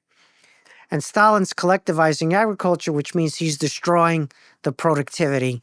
And we're going to be poor all the way through the Brezhnev period. We're going to be importing wheat, even though we have this gigantic agricultural belt, wheat belt. Some people knew in real time that this was self-harm. And I come to you and I say, this Stalin guy, he's wrecking everything. We got to take him down. You agree with me. But you know what? You don't know.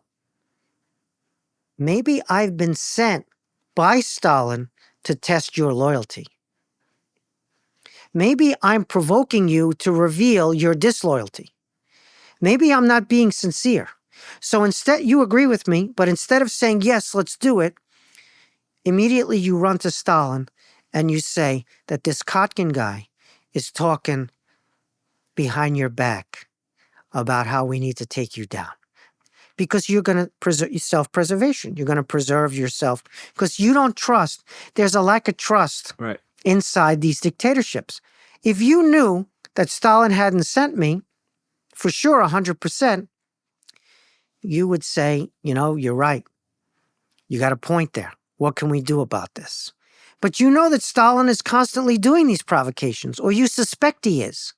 And you know that he's got people, provocateurs, who are around the system doing things like this. And the secret police are listening in on your phone conversations. And the driver of your car works for Stalin, doesn't work for you, and is reporting any overheard conversations in the car. And the maid in your apartment is also working for the secret police and reporting up the chain of command. So the system that you're in enmeshes you in this distrust, in this surveillance and distrust. So what looks like, geez, let's just take them down and save our own life, let alone save the country, looks like, yes, it's logical, but that's not the kind of lives that they led. We would think that based upon the kind of lives and the system that we live in. But there's a bunch of revolutionaries who try to kill the czar and sometimes succeed. And they're just like random people. They're not like people in the regime. They're just random people. Yes. Why doesn't the kulak, one of the 100 million enslaved people? The czar has less security than Stalin does. But didn't you say in the Kata that in 1928 he had like one bodyguard when he would go to his dacha? The bodyguard stuff increases over time. Right. But the regime is walled off from the people. Stalin doesn't go out in public. He's not one of these populist types in public who's bathing in the adulation of the crowd. He's in the office. He's at the dacha. He's at the party meeting. He's at the party congress. And so he's not putting himself at risk in these. But even so, it is paradoxical because when Hitler goes to make a speech, every year Hitler makes a speech in Munich. Yeah.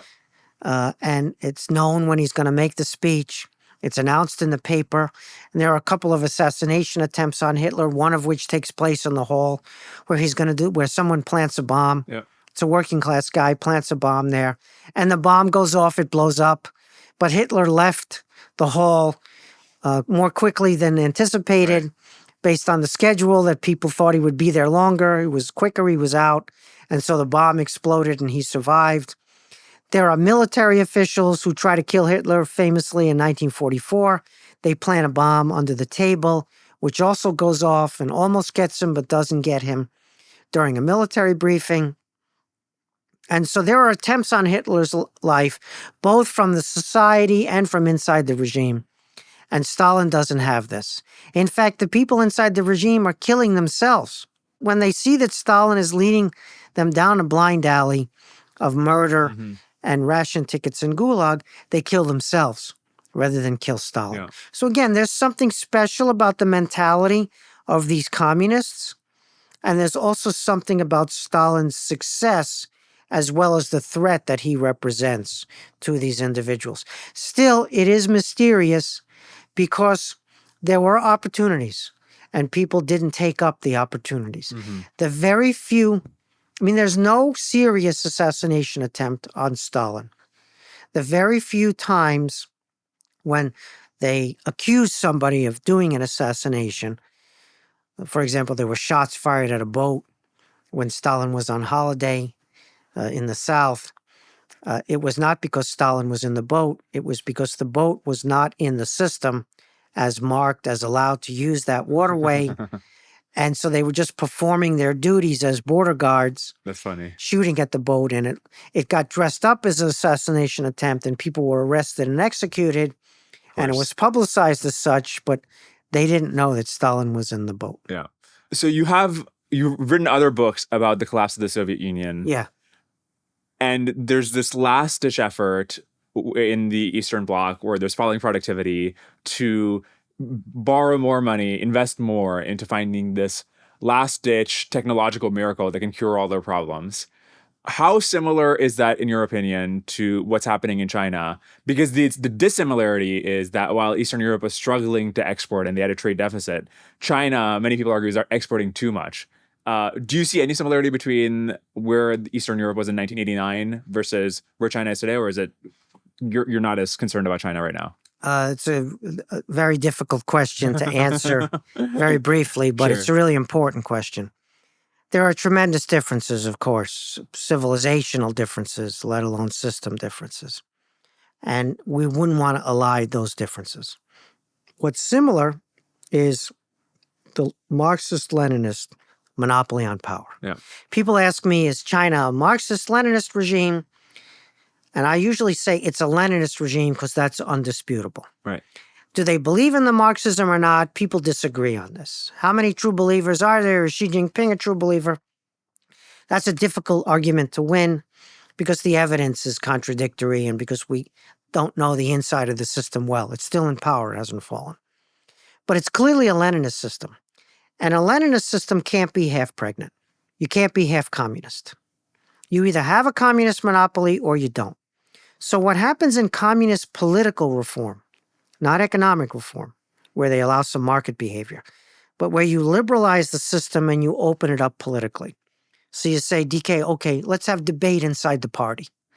Let's allow pluralism inside the party's rule. Meaning we're going to keep the party, but we're going to allow different tendencies in the party. The problem with that is some wiseacre raises their hand and says, I don't want the Communist Party. I want a Social Democratic Party, Right. or I want a right-wing party, or I want a centrist party. And you say, no, that's not the rules here. The rule is only debate within the party's monopoly, not that you can have another party. So what happens is there's no way for them to open debate and then to put a lid on the debate. It becomes a Pandora's box. Yeah. You can't be half communist, half monopoly. You either have the monopoly or you don't. So every time they liberalize politically, the system liquidates itself. Yeah. Hungary in 56, Czechoslovakia in 68, and Gorbachev. Had Gorbachev not happened, China might have done its own Gorbachev. Had they not seen Gorbachev accidentally liquidate the party, they might have done political reform, opened up the party, and watched the thing unravel. Yeah. Or they would have had a crackdown and put the lid back on, much bigger than the Tiananmen episode in June 1989. So they're not going to do political reform because they know from studying the Gorbachev case, which everybody studies in party school, which is where all the cadre have to go to be trained. They're not going to open up the system politically because that's suicide. And they're not going to commit suicide like what happened with Gorbachev. So this means their policy options, their menu of policy options is limited. They can open up the economy, but if it gets too open and too liberalized, too many people with independent sources of power and wealth, too many Jack Ma's, they lose control potentially. So they can open up the system economically, but then they got to somehow reimpose controls. But if they reimpose too much controls, the GDP goes down and they don't have the job creation. So you have this constant back and forth of how much economic liberalization you can have before it becomes a threat, or how little economic liberalization you can have before it becomes a threat to your ability to create jobs and wealth. So that's the dilemma they're in. The Soviets in the 70s and 80s were looking at the system and they didn't want to change the system Gorbachev style. They didn't want to liberalize it politically. They were willing to introduce some market economic liberalization, some market incentives. They tried that in 65. It actually didn't work. And anyway, then the Prague Spring happened in 68 and scared the bejesus out of them. Reform looked like the end of the system. So they tried a little bit of economic liberalization. It didn't work. They didn't want to open up the system politically. So what's left? Technological fantasies. Yes. Maybe technology can perfect planning, so all the pathologies of the planned economy, all the inefficiencies of the planned economy can be overcome with computers. Maybe if we invest heavily in tech, we don't have to do the hard choices of deep and fundamental structural change, which would end our party's monopoly. We can keep the party. We can keep the party's monopoly. We can even keep the state-owned economy, but we can just tweak it with the tech and supercharge it or even turbocharge it and make it work that way. So computers, tech will save us from the hard choices of deep structural reform, which will threaten our power. Right. We know how that worked. It didn't work. Now you're looking at China today. You have a Communist Party monopoly. You can't be half pregnant. So you can't open up politically. So how are you going to reintroduce the dynamism? How are you going to get the GDP growth? How are you going to get the job creation? How are you going to get the societal buy-in? Because if you go too far in that direction, that could threaten the regime. And if you don't go far, so tech, we got tech.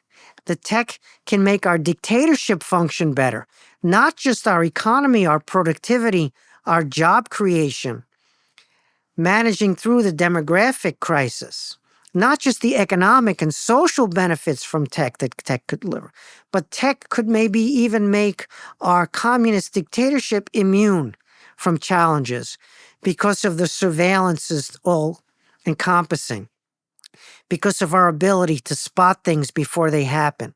And so you can see where they would be so seduced, so tempted that tech is the solution. Here's the problem with that argument. First, it didn't work the last time. That doesn't mean it won't work this time, but the track record, even though it's a small number of cases, is not good.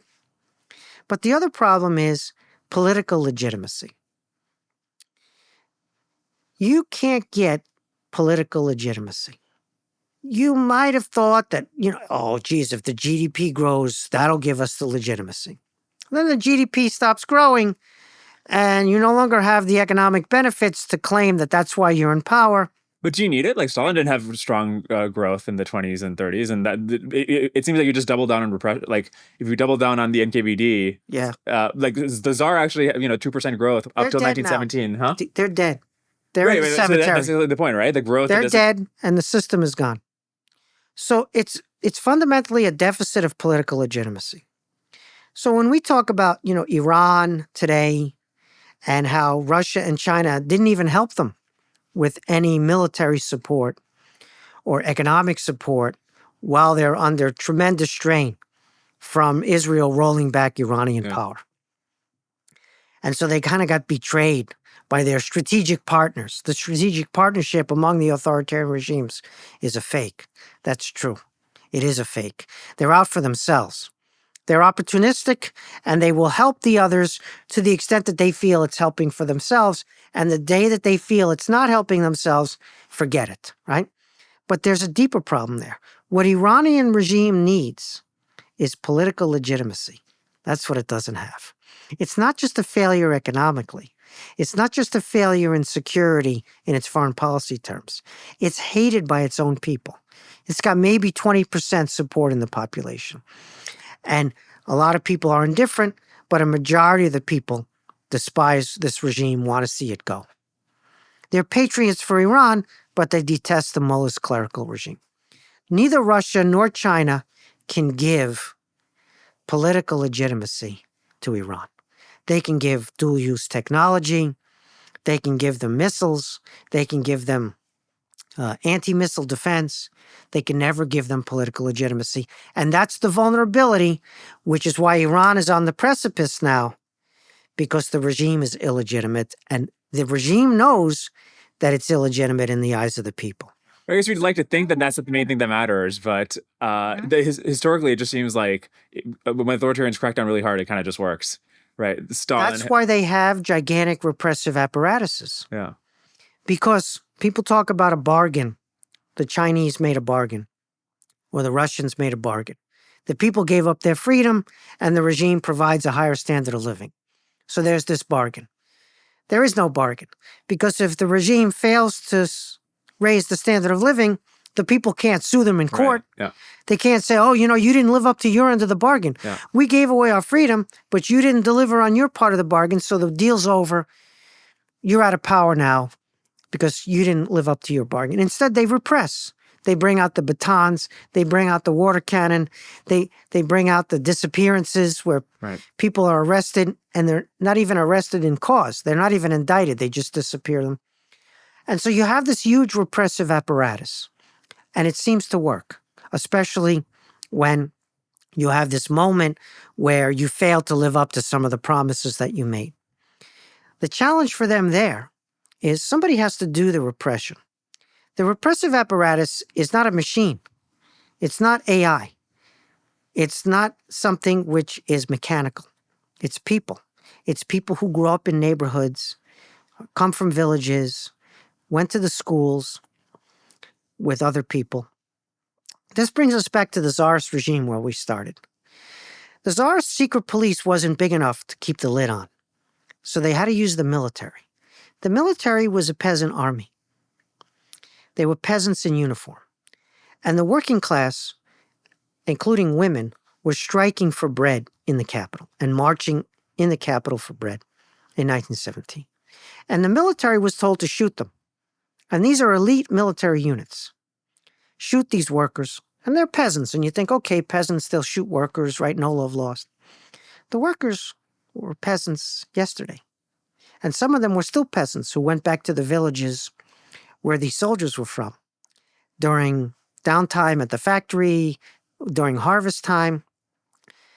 They were the same people. And the army decided not to shoot. There came a point where the regime called out the repression, and the repressors had agency and didn't repress. And so that's what happens in these cases. You never know when it's going to happen. It's very hard to predict beforehand. But there comes a moment where the people who are supposed to do the shooting decide not to shoot. The people who are supposed to do the arresting, they decide not to arrest. The people who are doing the surveillance, they decide to stop. So you have this huge repressive apparatus, and it works until the moment the people in it decide not to do it anymore. And so that's where the political legitimacy variable is ultimately decisive. Because those people who are killing under communism and collectivizing those villages and dekulakizing and killing the people in their native village that they had grown up with, if they hadn't done that, the regime couldn't have done this. The regime couldn't have collectivized. Stalin wasn't out there shooting people. He was signing the decree, which then got transported through the system, communicated through the system to the point of the activist who enacted it or not, as the case might be. When they don't enact, your power evaporates. It's like a bank run. Right. You look at the bank and you think, wow, that's pretty solid. They got these neoclassical columns. It's all made out of stone. Looks really impressive. This bank is really solid. And then one day, it gets in people's heads that the bank might not have your money. The bank might not be good in reality for your paper holdings. And so you rush the bank to try to get your money out before that money is gone or doesn't exist. And everybody gets that idea at the same time, not just one person, and you get a bank run. And so this really solid institution with these neoclassical stone columns turns out to be evaporates, evanescent. You can have a political bank run in the repressive apparatus. They cease thinking that they should kill people like themselves on behalf of a system that they are no longer loyal to, no longer adhering to. That can happen in the forces of order, as we call them, in the repressive apparatus. It can happen inside the elite. That's because when the leader gives the order, it's got to go through the whole chain of command. The leader doesn't give the order to the soldier. It goes to the one boss, the subordinate to that boss, the subordinate, and anywhere along the chain of command, there can be disloyalty and revolt. There can be what we call political defection.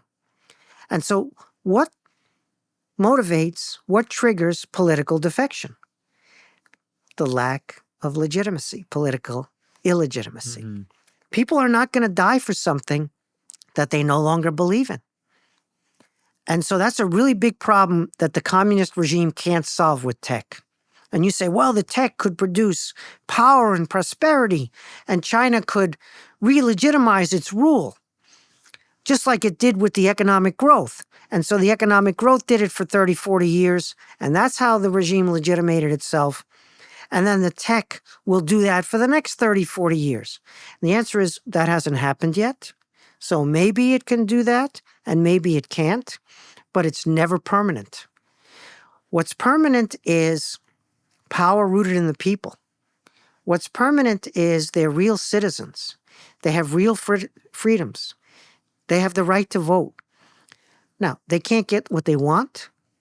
They go to the polls and they see bad candidate, worse candidate, even worse candidate. But they can punish what they don't like. They can exercise that agency. They can be citizens. They can realize their citizenship, just like we do as consumers in the marketplace, consumers of podcasts. And so that's where you get legitimacy from, where the system enables people, opportunity at home, opportunity for people who otherwise don't have opportunity. That's legitimacy. That's priceless. China doesn't have that. Russia doesn't have that. Stalin had that legitimacy for a time based upon the idea that he was building a new world and overcoming the horrors of capitalism and imperialism and world war. And Khrushchev gave a second wind to that, even as he was revealing more of the horrors. And then that just ran out. And they unwittingly destroyed the system, trying to give it a third wind under Gorbachev. Right. And so they have no way forward. They're stuck. They can't do structural reform and maintain their power. But without structural reform, without a legitimate system, they also can't maintain their power forever. So it's really interesting. In the short run, we're all dead because there could be a World War III. But in the long run, we're all good because our system is better. So we have to elongate the short run. No world war between the U.S. and China. Get to the long run. Get to the competition. Get to the Cold War instead of hot war, where we're not having hot war. That's the beauty of Cold War. It's not hot war. You can compete. You can have tensions. You can have rivalries, but you don't have hot war. And so in the short run, potentially we're all dead because a world war with great powers, it was 55 million. In World War II, the low estimate of deaths. That was a multiple of World War I. And World War III would be a multiple of World War II. If we can avoid that, in the long run, we're good. It's the opposite of what Keynes said about in the long run, we're all dead. It's in the short run that we're potentially dead. Yeah. But I like the long run. And so the tech in China thing might work, and it might not work, but it's not permanent, even if it does work. All right, great note to close on. Thank you so much for coming on the podcast. It was a real pleasure to talk to you. My pleasure. I apologize for not being succinct in my answers, but if you've read some of my books, not all of them, some of them go on at length. Yes. A few of them are short, though. And I have to master the answers to questions on podcasts in order to be able to get through your whole magnificent list. Maybe next time we'll do better. Yes. No, the long run... But the long drawdown is why I want you on the podcast, right? Wow. A lot of these issues are complicated, so I appreciate you doing it. I hope you enjoyed this episode. If you did, the most helpful thing you can do is just share it with other people who you think might enjoy it. Send it to your friends, your group chats, Twitter, wherever else. Just let the word go forth. Other than that, super helpful if you can subscribe on YouTube and leave a 5-star review on Apple Podcasts and Spotify. Check out the sponsors in the description below. If you want to sponsor a future episode, go to dwarkesh.com/advertise. Thank you for tuning in. I'll see you on the next one.